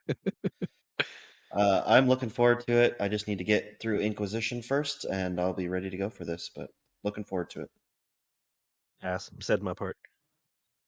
I don't think Elle's played an RPG in the last 20 years, so Yeah. Something, the Dragon Age Inquisition. There we go. Starfield Shattered Space DLC. I can't wait to hear what Wild West thinks about it. I Oh, wish gosh. I'm in agreement with what's just a quick thing. I am in agreement with what was said in the Discord when we were watching the show. I wish they would have come out with this earlier and had more a focus on this at the beginning of the game instead of having it as DLC. But it looks very good.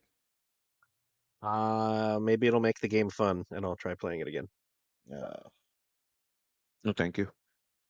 Fallout 76 Skyline Valley play as a ghoul update. I can't wait to hear what Wild West thinks about this. And I can't wait to hear what who's playing it now, Rocker Dude and Prue. Rocker. I can't wait to hear what they have to say about it. I look forward to hearing what everyone else has to say about it. So this was a big surprise, wasn't this? Was this known about? I don't think Because so. this game's pretty old You've now. never been able to play as a ghoul before, from what I understand. It's just Walter Goggins is amazing, and he makes people want to play I as think a ghoul. honestly, that's probably part of it. Walton, by the way, not Walter. Sorry, Walton. Yeah, I call him Walter. When you're close to him, you can call Walter. You forgot that Koosh and him are good friends, so Yeah, we're good buddies. Right. Next. There you go. Clair, Obscur, no E, Expedition 33. I can't wait to hear what X is going to say about this good-looking game. Same. I will play the hell out of this and report back. Did this one say Game Pass? Yes. Yes. Okay, cool. Then I will pretend that I will play it. South of Midnight, Game of the Year 2025. Oh, crap. jeez. Here we Oh, go. no.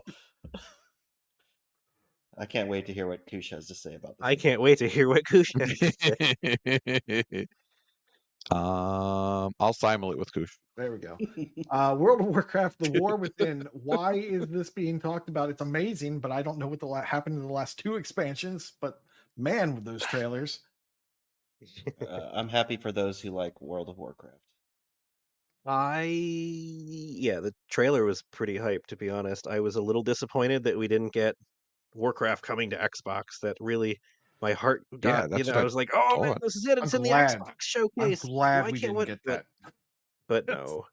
Yeah, that's true. That would ruin the Yes. rest of my everything for sure. Exactly. But looks awesome. I'm happy for WoW players. Maybe I'll dabble again someday, but I probably won't.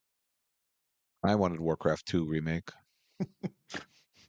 Metal Gear Solid Delta Snake Eater. Okay, wow. Snake looks hot. Pass for me. Also pass. Unfamiliar with the series other than the obvious things everyone knows. They're basically long movies.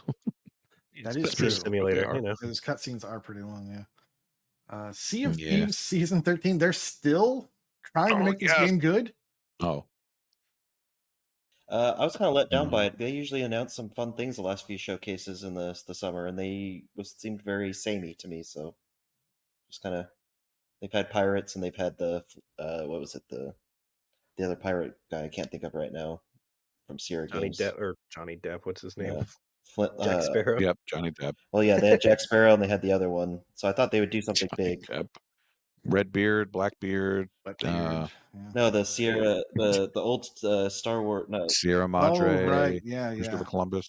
whatever. I can't think. Guy Three Brush. Monkey Island. Yeah. Monkey Island.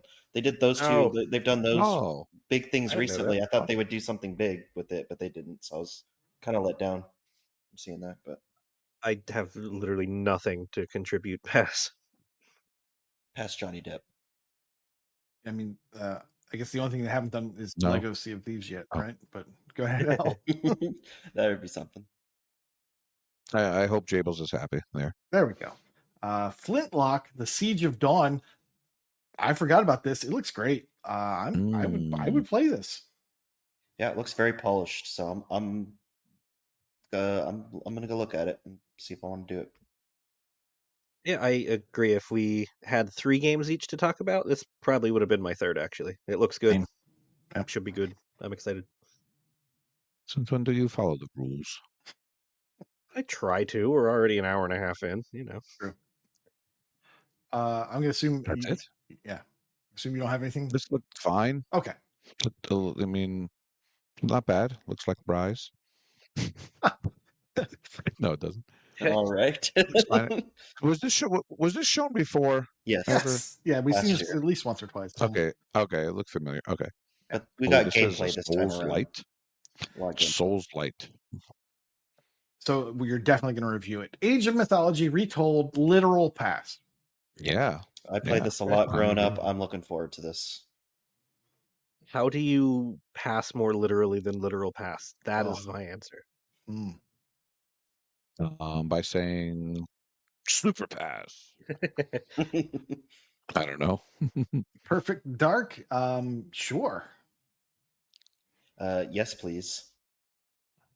I would love to see a Daniel Craig, aka Best James Bond cameo or Easter egg. Oh boy. I would like to play this co-op with Wild West. Perfect. Diablo 4 Vessel of Hatred. Do I get this with the version I already bought? I don't know. Probably not. I don't know. Pass for me. Sorry. Yeah, I don't know if that was a tag team there. Yeah, I don't know. It's Diablo 4. I loved Diablo 3. Kelsey and I played it twice. We liked it so much, and just for whatever reason, we couldn't get into Diablo 4, which it's literally the same game, but for whatever reason, we didn't like it. So maybe we'll try it again with the expansion if it's free, but we're not going to pay for it. I mean, this is just the M-rated version of Minecraft Dungeons, so it's not very good. Isn't Kronos the Vessel of Hatred at this point? Yes, Like he's the Diablo he Whisperer. is our Diablo guy. Yep. Yes. I was never into Diablo. For me, it was just like find new inventory, pause. Oh, there's too much stuff. I can't carry it all. Throw stuff on the floor. Like I don't know. It literally I is just the don't like that inventory type management of game. gameplay. Yeah. Yeah, I'm not a fan. Sidebar, because I apparently break the rules. If someone could explain into words why we Yes. love Diablo 3 but can't get into Diablo 4, and maybe we're doing something wrong, I would love to hear it. And sidebar. Maybe because it was a Roman numeral 3. Oh no, there's a Roman numeral 4. All right, next up, Fable. Yes, other game of the year 2025. I want to see some gameplay first.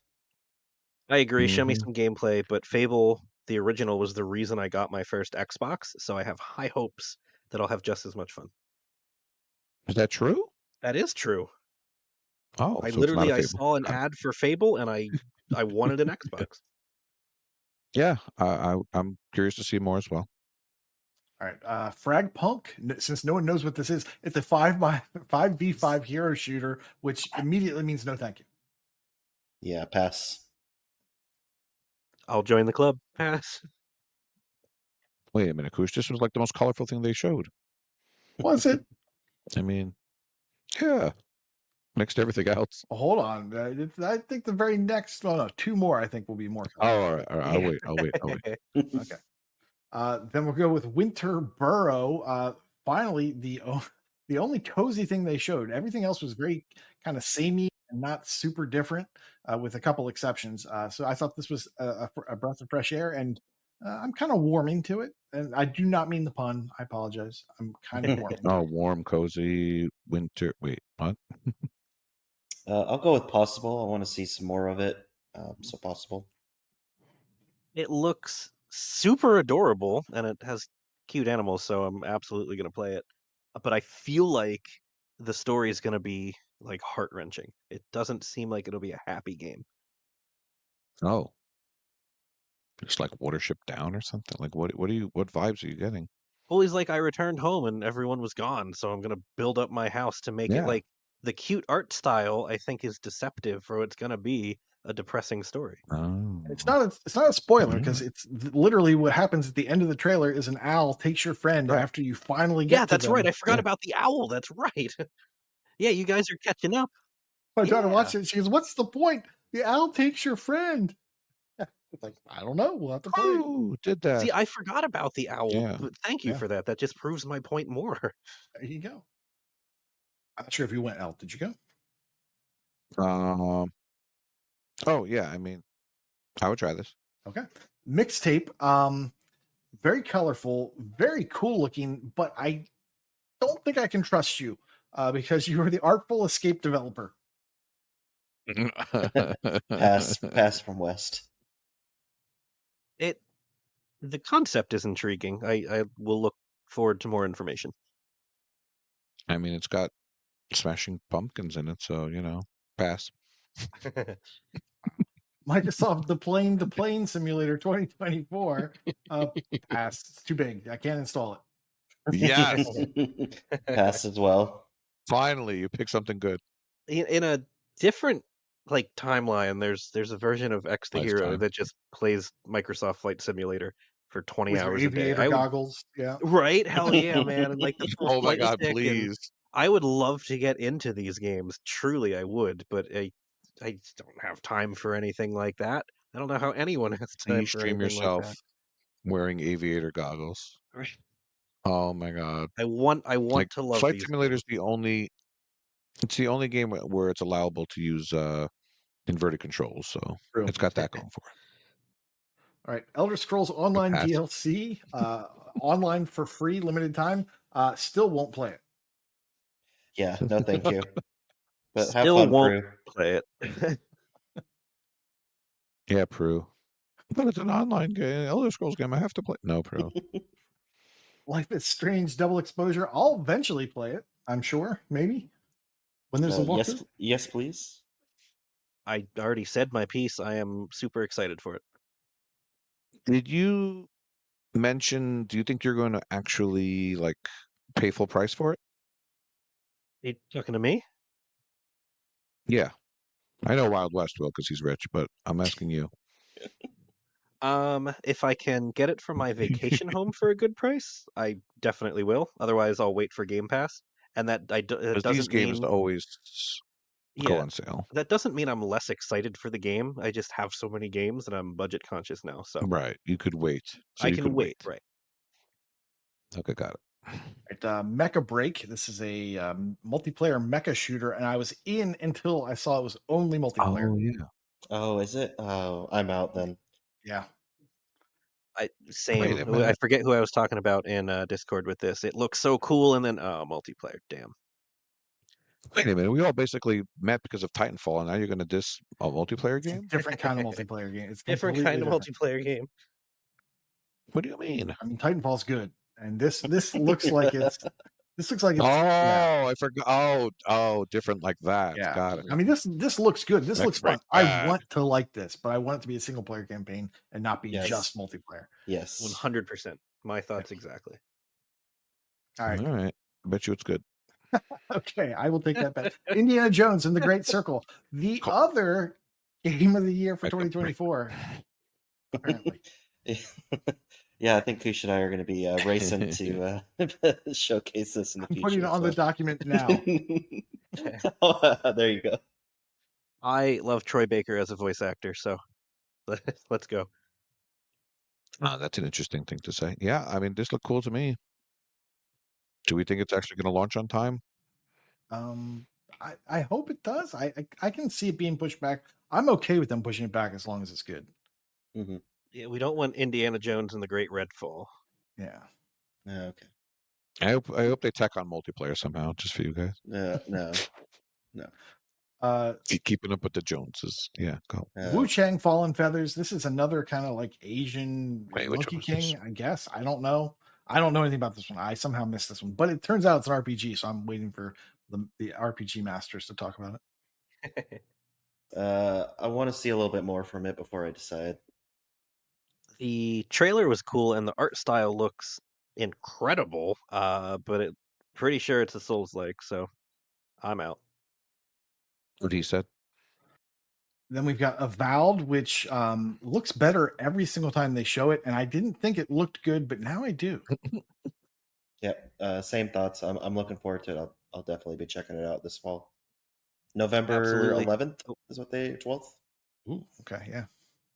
They If, set it out we- and then they took it back. Sorry, I keep cutting you off, man. No, you're good. You're good. If we could have talked about 4 games, this certainly would have been my 4th. It does absolutely look better every time we see it. Does it now? You know what? Actually, I'll double it. It was a little. It had some color in there. There was some purple I saw in the gameplay. There you go. And probably the best Yeah, artwork there's too of the game. outdoors. Adamfall. Adamfall. Adamfall looks interesting. It looks like a game we've played before, but the British version. Yeah, I'm interested to see a little bit more on this too, because it kind of looks, more like that mech building game. So I'm interested. I am interested, but yeah, we got to see a lot more. But the Scottish setting is cool. We don't have a lot of games set in Scotland. Insert Chewy joke. I was gonna say, is that real Scotland or is that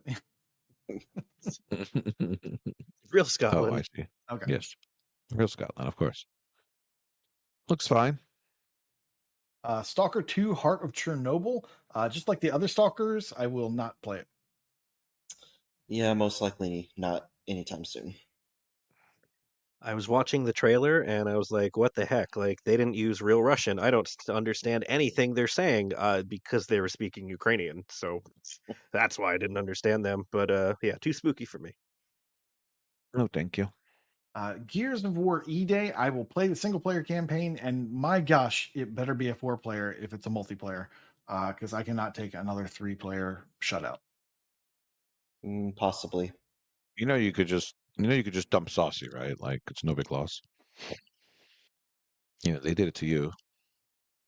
What'd you miss? I feel like we covered Gears already, honestly. I don't know whose turn it is. That's Are we great. Yeah, waiting it's your for me? turn. It's your turn. Okay, yeah, Kelsey and I will play and enjoy the campaign as we have all the others. Elle hates it. Then circling back, Assassin's Creed Marvel. Shadows. I can't wait to play yeah. this when I'm 3 or 4 more Assassin's Creeds behind. Mm-hmm. Yeah, I'll get to it eventually when I'm done with the other ones.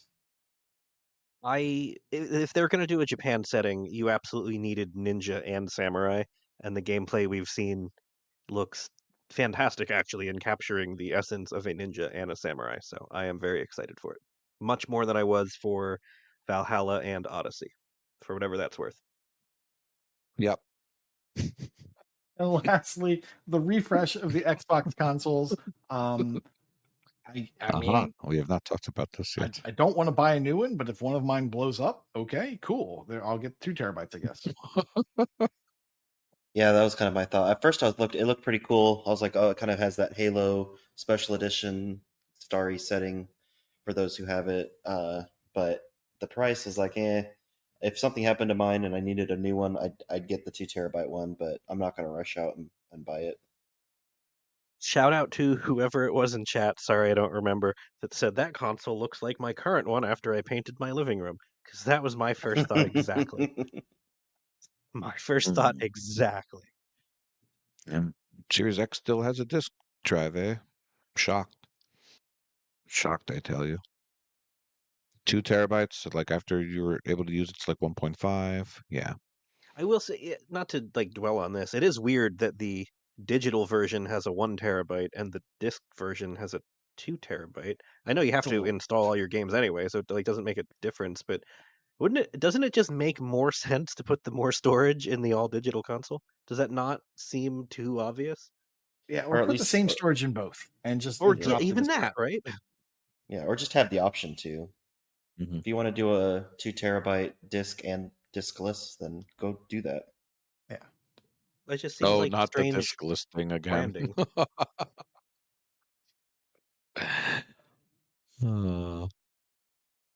Uh, pass? No, wait. What are you waiting for? There you go. There we go. Oh, And that was I'm our gonna buy somewhat 12 of them. rapid fire. Um, we neglected to mention one other thing, but it wasn't in this showcase. It was in the other one. The most important thing is that Goat Simulator 3 is getting DLC. I am hyped. Jeez.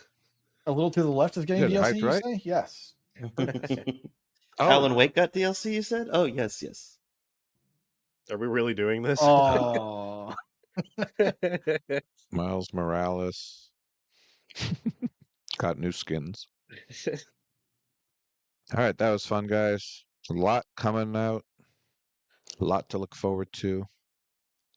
If they How keep deep are their we in right dates, now? it's going to be a good Hmm. 2 years for Xbox. 2025 is going to be insane. Yep.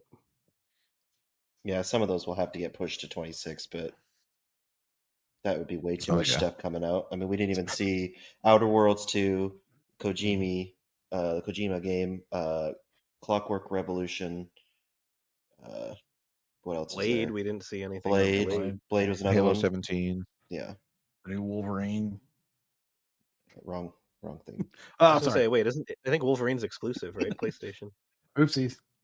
I'll tell you how it is, El. So yeah, they Okay, cool. will have to push some stuff back a little bit, but it'll still be good though.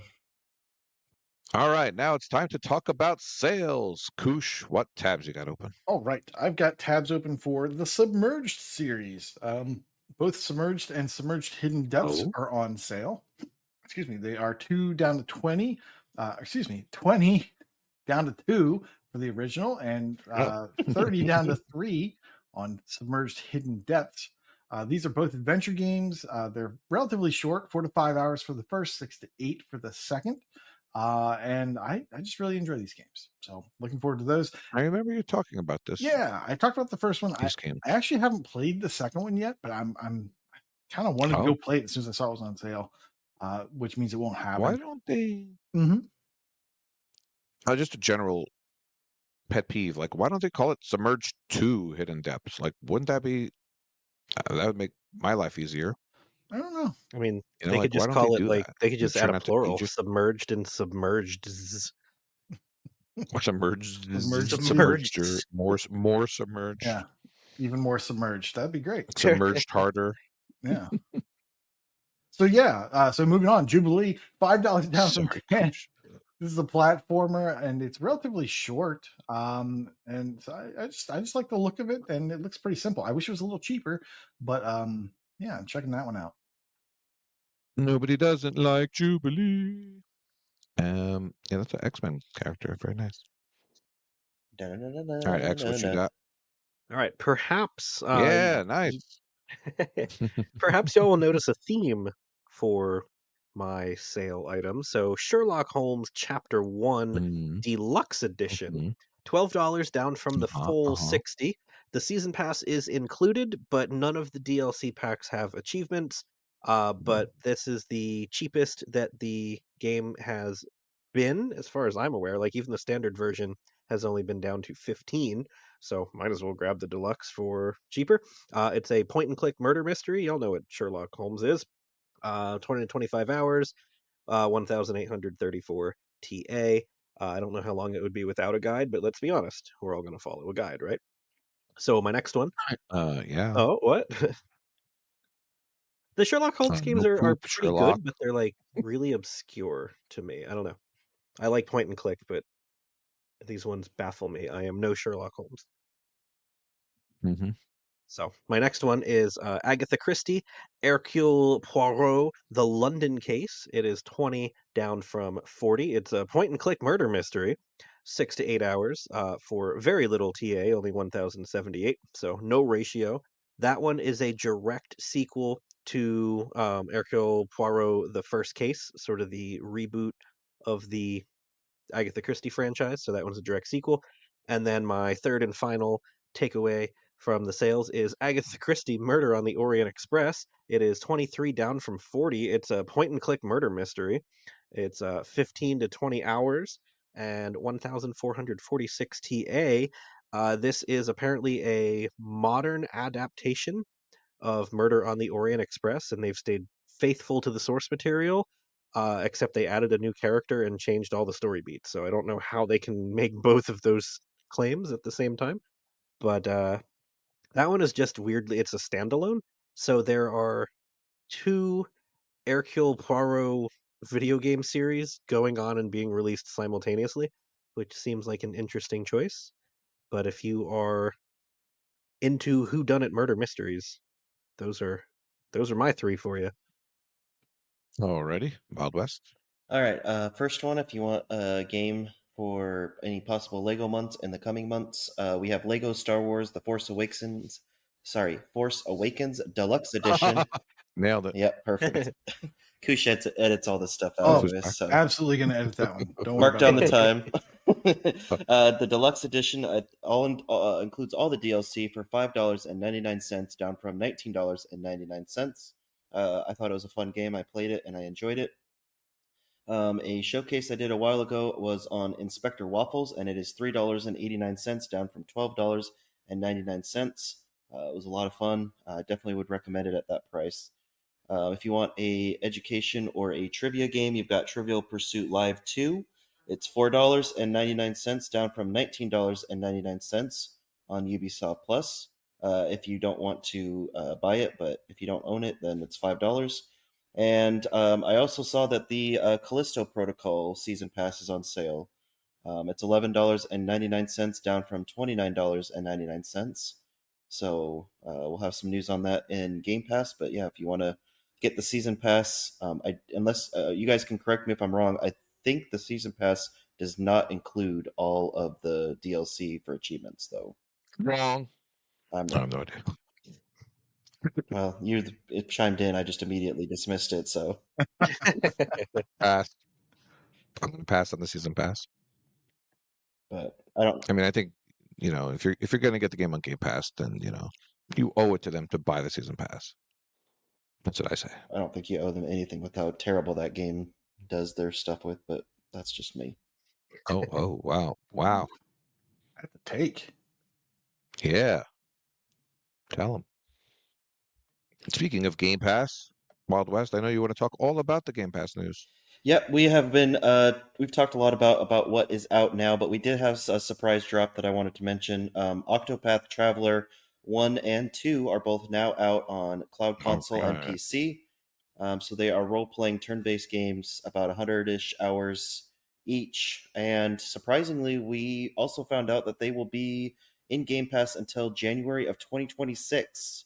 So you have about a year and a half to play them before they leave. So it's nice. It's very nice of them. Nice to have a date. I want to chime in just as a resident RPG guy. These two games are widely considered some of the best traditional RPGs to have come out in the past several years. Like, they are fantastic. Just play them. If you have any interest in playing them, play them.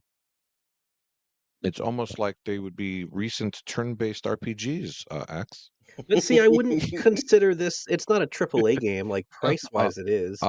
Did we not know what I was talking about then? Like 2.5 I A's. was just giving you a hard time. Just have to bust your chops. No, I know you were. I mean, yeah. I mean, But that's pretty unprecedented, right? To let us know we're having a year and a half, and that's start now because they're long. yeah, They are and long. meaty. It's going to make our guesses on Game Passable really accurate. So Bream's percentage of correctness is going to go up, right? Yep. By 0.2%. Out at the time of this podcast drop, you will have depersonalization on Windows, role-playing game turn-based. June 13th. Oh, look at that. June 13th, we have Asanzo on Cloud Console and PC. It's a first-person shooter. It's about 100 to 120 hours, so I think it's like, what is it, 40 on 40 or something. It's huge. These huge player counts, and there's a lot of bots in them, so that'll be a big one. I talked about the Callisto Protocol, but that'll be out on June 13th, day that podcast drops. Cloud Console and PC. Third-person shooter, survival horror. There is a walkthrough, and get ready to beat it like 4 or 5 times because that's the only imagination that those creators have. June 18th, Still Wakes the Deep on Game Pass.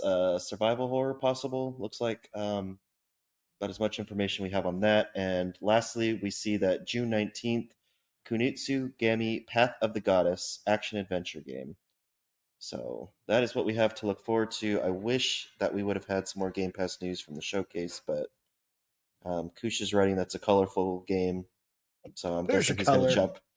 Koosh Alright. colored, Koosh Proves me colored, wrong. cozy, whatever. That's definitely not cozy. You got the C adjectives on lockdown.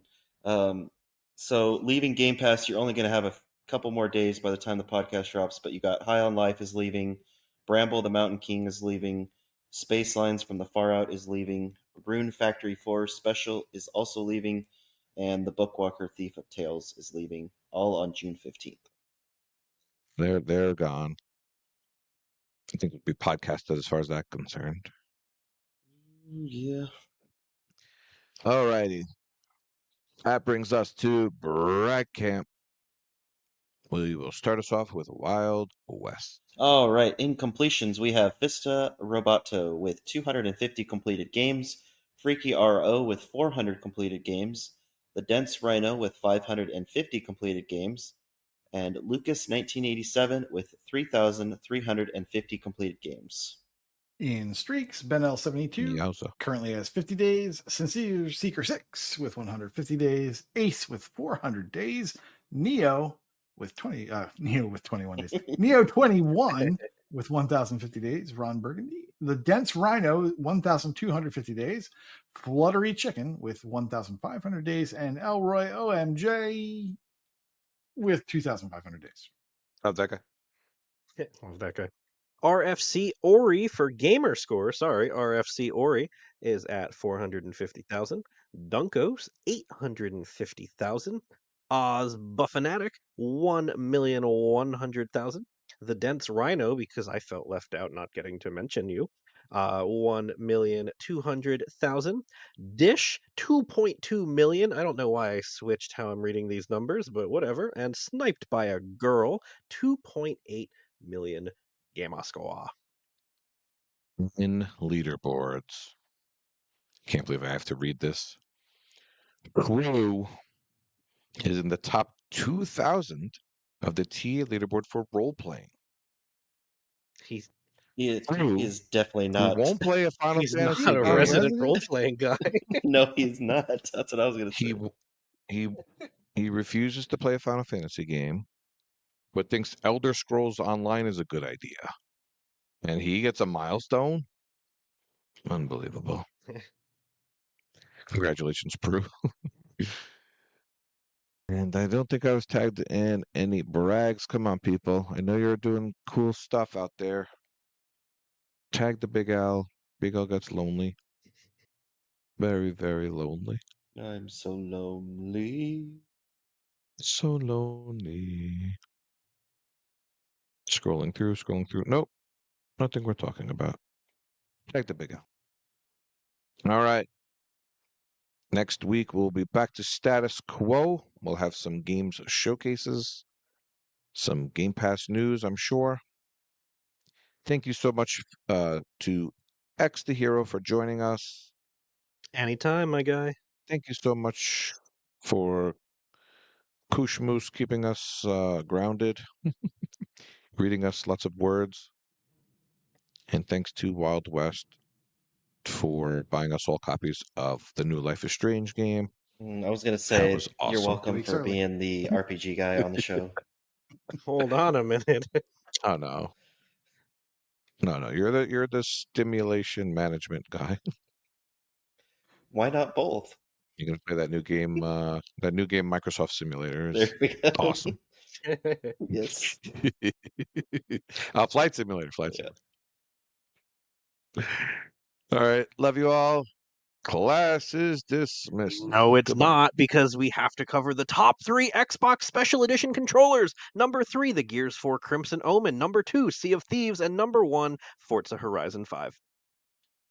I think Titanfall would like to have a Yeah. Oh yeah. I would say Nope, Titanfall. nope. This is not X the Hero's opinion. This is fact. wow. He's the controller Where's master. the remove button? There it is. Remove. We liked you until the very end, X. All right. Goodbye.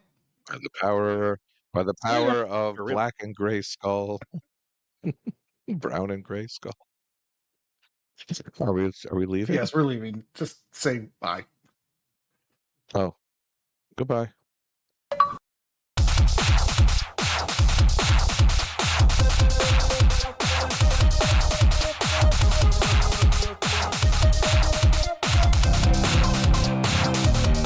Welcome, everyone, to AH101 After Party. Here we discuss any and all things that have to do with that Chivo life that chose us. I am Elroy OMJ, and he is X the Hero. And this week I want to discuss Game of the Year titles.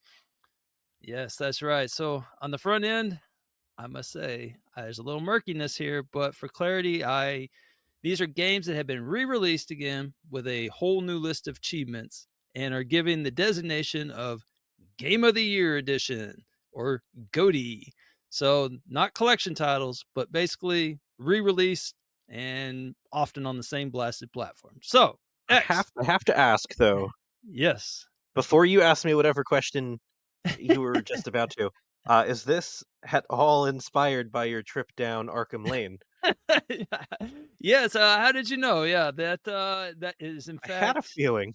It's been a while since the podcast has talked about Batman, Arkham Asylum, so in all its various iterations, I'll spare you. But I have played through all of them except for the last two, which ironically are the Game of the Year editions. So there's a Game of the Year edition for Windows, games for Windows Live, and there's a Game of the Year edition for the Xbox 360, even though there's a regular version of the game on the Xbox 360. And as I've been playing through them, I'm like, yeah, it's the same dang thing. There's nothing different. And I would notice because I've played through it 5 times You've before played that. them So so many times, right? exactly. I even watched a few of the cutscenes. I'm like, looks the same. Looking for some slight change. There's only one thing I've noticed that's even remotely different, which is they eliminate one stupid little backtrack thing where you have to go talk to some dude to find out where to go. They just eliminate and just tell you where to go. It added nothing to the story. So they did do that, but other than that, I have noticed absolutely zilch. So yes, it was inspired by that, and I was thinking, what is this Game of the Year grift they got going here? So do you have any idea what constitutes this label in order to be put on an Xbox game, I guess? Actually, I was weirdly just talking about this with my brother not too long ago, like within a couple weeks. Uh-huh. So it seems like when the whole concept started, it was the games that actually had won, game of the year. Like, hey, we're re-releasing it. It will include all the bonus skins, maybe like a new chapter. All the DLC is included in Mhm. the game of the year Right, right. edition. So it was, if you didn't play it when it was new, here you go. You can get the whole shebang a year later, save some money, maybe just play the best version of the game essentially. And then it started coming out like games that were nominated were getting Game of the Year editions. Yep, And then yep. games that didn't even like Far Cry 6 just had a Game of the Year edition, if I'm not mistaken. And I'm pretty sure nobody at any point nominated Far Cry 6 for Game of the Year. It was a good game, don't get me wrong, but it didn't win any of those categories. So how the heck is there a Game of the Year version? So it has what's the expression I'm looking? It's jumped the shark a little bit, I think, as a concept. Yeah, Like yeah. just in the name itself, Game of the Year edition, but from like a gamer saving standpoint, I mean, I'm all for it. Like I don't play games at launch very often anyway.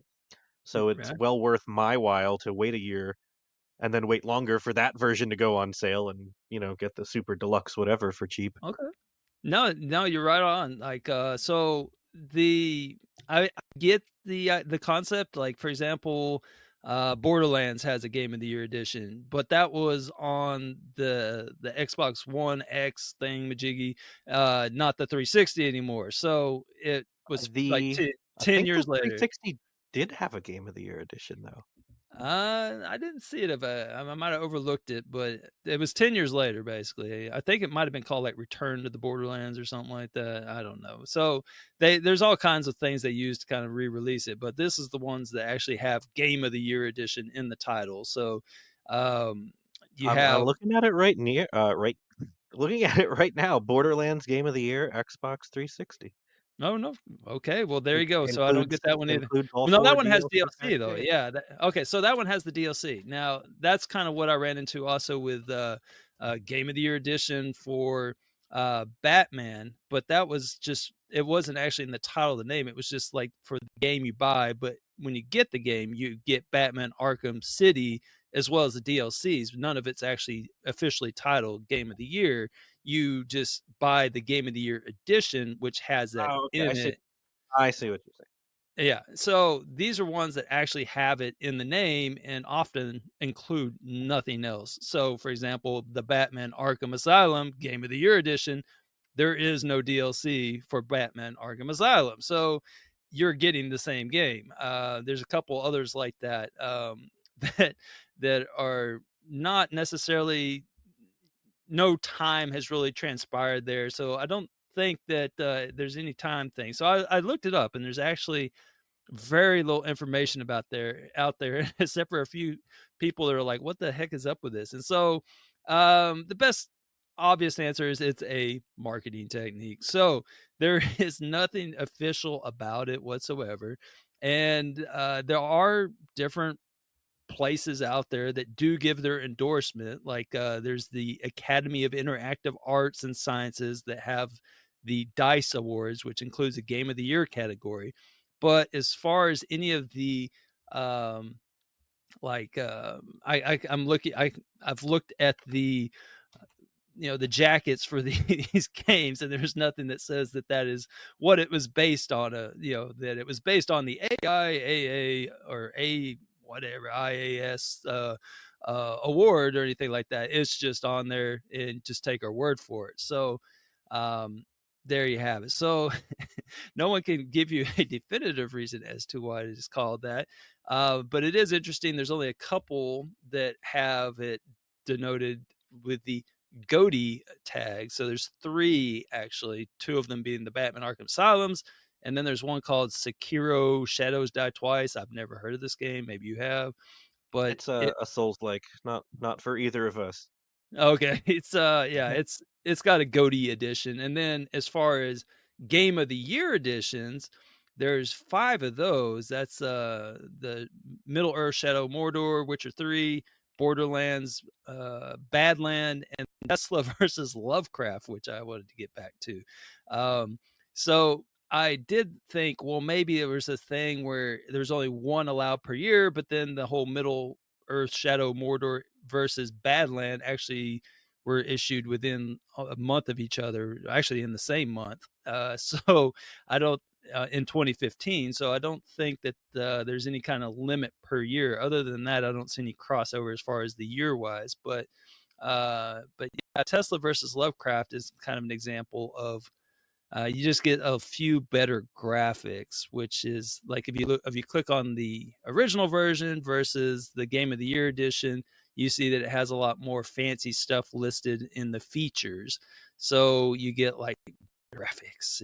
I don't know. Did you ever play any of those, the Tesla Lovecraft series? I did. I played the OG release Right, I didn't even know there was a new one, but, yeah, it's, in fact, it looks like we both stopped at the same point, for some reason, I don't know. We I we think both did if I not remember, finish that's where it it. got grindy, but Yeah, I think you're right. So, yeah, I had no idea. I mean, it was an okay game, but Game of the Year edition, I don't know about all that, but, so anyhow, that's the kind of the where I was at, and I found out that, most this has kind of fallen out of favor to some degrees. I think everyone was kind of raising some eyebrows at the whole Game of the Year thing. The last Game of the Year thing came out 2020, but they've now adopted a new catchphrase. It's not Game of the Year. Now they just call it Definitive Edition. yeah. So that is what has replaced Game of the Year. And if you look at the Definitive Edition, they're all pretty much past 2020. There's a ton of them in like 2022, 23. And so it looks like Game of the Year, that marketing technique ran its course. People were asking too many questions. So they switched to Definitive Edition, which begs the question I had for you. That was the preface, I guess, which is, why has this not been exploited fully yet? So devs have discovered that we love our dirty little baby games, and we gobbled them up when they just started mass producing them. And then they found out that we like our imaginary internet points, and they came out with all these title updates after title updates, and we just gobbled them up. And now, you have all these baby games being released on multiple platforms. So that's their excuse there. So they don't actually call them. I mean, it's still a little bit in the beginning stages. They're not releasing every single one on both platforms, except for a few of the devs. But why hasn't East Asia Soft come up with a definitive edition for every single game they have and just jazz it up to, I don't know, 64-bit instead of 16-bit, and jazz up the chip tune songs and call it a definitive or Game of the Year edition? It seems like that should be the logical step this makes at some point if they keep pushing this definitive thing. And and then one last note on that was, One Step After Fall, how they did their little language trick. Yeah. See, so they know they can't get away with that because that was shot down. If you didn't hear all that whole thing, they had released 3 versions of the game with different languages, and you could get the achievements for I don't know, a very short period of time, and then they hard delisted it where you can't get it anymore. So if you don't have it downloaded already, so language didn't work. But if you add some better graphics, maybe a little better music and all that, it appears that Microsoft's good with that. So there you go. There's some money to be made here. I just want a royalty check, East Asia Soft. I'm giving you some ideas here. I just to cap that off, want to give a special shout out. And you actually didn't mention this one, but Elder Scrolls 4 Oblivion GOTY is a Japanese exclusive. Oh, I didn't see that one. As far as achievement lists go. So They had the the goatee? West, we got Oblivion Game of the Year version, but it was Mhm. just the regular achievement list with the DLC included. The Japanese Game of the Year is its own achievement list worth 1250 gamer score, the game and the Oh. DLC, all bundled into one. And again, Japanese exclusive, but it's backwards compatible. So Hmm. if you can track down the Japanese Game of the Year edition, you can actually play that bad boy on your American Xbox One, and just eliminates the need for a Japanese 360.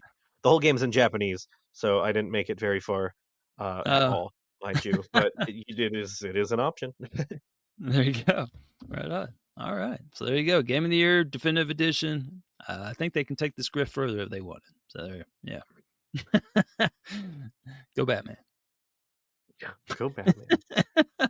Batman Return to Arkham, Arkham's Asylum Game of the Year.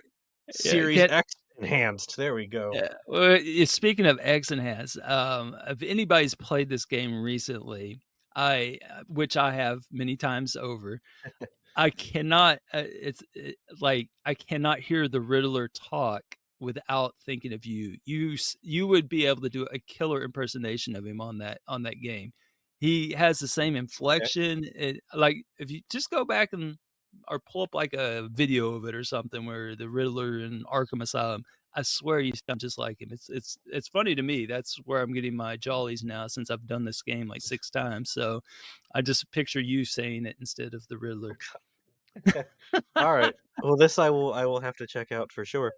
Um, all right. So my after party topic is I almost want to say like the opposite of yours, but it's not really related at all. All right. So you're talking about, game of the year and why aren't they milking this and giving us more and more and more? And my topic here, slowly leading in, is the fact that we already have more and more and more and so much. My Mm-hmm. topic today for the week, whatever, is overchoice. That's Overchoice good. in gaming. So There's a lot, yeah. you noticed the other day, and I've been in Discord. I picked up a PS5 this week, for a what I think is a good reason, and it's working so far. So on Xbox, on my living room Series X, I currently have like 400 games installed. I think like 434 or something like that, whatever. And Mm-hmm. then on my Office console, which is truly my primary console these days, but that's irrelevant. I have like 216 games installed. Some of those are overlap, some of them are specific, like I'm only playing this game in 4K 120 on the living room TV. And then this one, like, it's quick. I'm never going to play it. So I only have it on the Series S. Uh, and I found myself a lot lately. What am I going to play? So I'll turn on the console and then I'll just scroll, scroll, scroll. And, nothing's Mm-hmm. really jumping out at me. And it's not that I don't want to play them, because when I did my, gamer score retirement, I went through and I deleted anything. I bought this exclusively for points. I have no interest in this as a game. I'm just going to lose that money. It's fine. It's gone off the hard drive. Like How there many? were quite a How few of those. many? How many games we talking? Like 100? Probably close to 100, yeah. I figured. Just they're done. Like they're gone. I want nothing to do with Right. them. That's Yep. an old part of my life. So I'm not even talking about that. Like the 200 whatever I have installed on my Series S, I'm looking at right now, 216. I have interest in them. I want to play them. I've kept them. So why is it what am I going to play tonight? I don't want to play any of them. I've tried the random feature that Xbox has now, like pick a game for me, and it'll pick one, and then I'm like, not feeling this one, which defeats the purpose of pick a game for me. If Wait, um, there, can I stop you there for a second? yeah. What is this feature you speak of? I've never heard of this feature. Oh man, let me see if I can find it lightning quick in real time while I talk. Can I multitask? But if you go to games and apps, you can somewhere It that just I'm says not pick a seeing game. now. I've never even heard of that. I don't even know where it is anymore. I would say I know about the middleman where we have the RTDL and it kind of chooses for you if you're pursuing that, but I've never heard of your Xbox actually choosing it for you. I wonder if they got rid of that feature. I don't know. It's Yeah, I'm looking become right now. I'm trying to make compelling podcast content while going through my right. menus. It's I'm not the seeing it actually, but it the did exist Xbox at one point.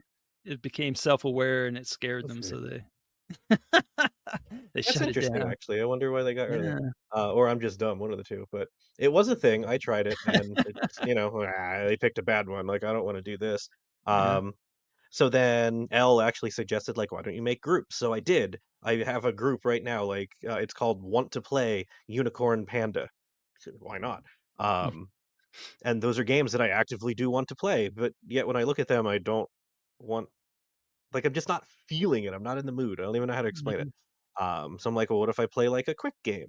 And then even like a quick game, I'll get like an hour into, and that's that. Like if you look at my recent list of games played for the past couple months, it's been I'll play the first couple hours of a game and then I don't go back to it because it's not that I don't want to play it or that I didn't enjoy that hour. I just don't want to play it. I'm being very repetitious here, and I don't know how else to say it. So I did some digging, some research into overchoice, and here's what I found. So there's a book or an essay, article, whatever the heck you want to call it, "The Paradox of Choice" by Barry Schwartz, And essentially, it's a psychological issue, which I've said before doing my like I know it's a mental block. I just need to pick a Mhm. game. But basically, when we are presented with far too many choices, we do not feel fulfillment no matter what we choose from those choices. Hmm. So I get it. Like I have again 216 games. I'm going to play one of them, but then in my brain is "Oh, I could have played one of the other 215. Mhm. So I haven't really enjoyed gaming lately, and I had this dumb idea, and it's a dumb idea, and it's still a dumb idea, and it will probably always be a dumb idea. I'm like, what if I just went back to the basics? Like growing up as a kid, we had one console. I would go to Blockbuster every weekend, and I had that Mhm. game. I get a new game for 3 days a week, but Mhm. otherwise it was the same old, same old. Right. Um, I'm just I'm just gonna go back to my roots. So I bought a PlayStation 5. It came with Spider-Man 2, and then I bought the first three Uncharted games. I have exactly 4 games for my PlayStation 5, and don't worry, this isn't turning into a PlayStation segment.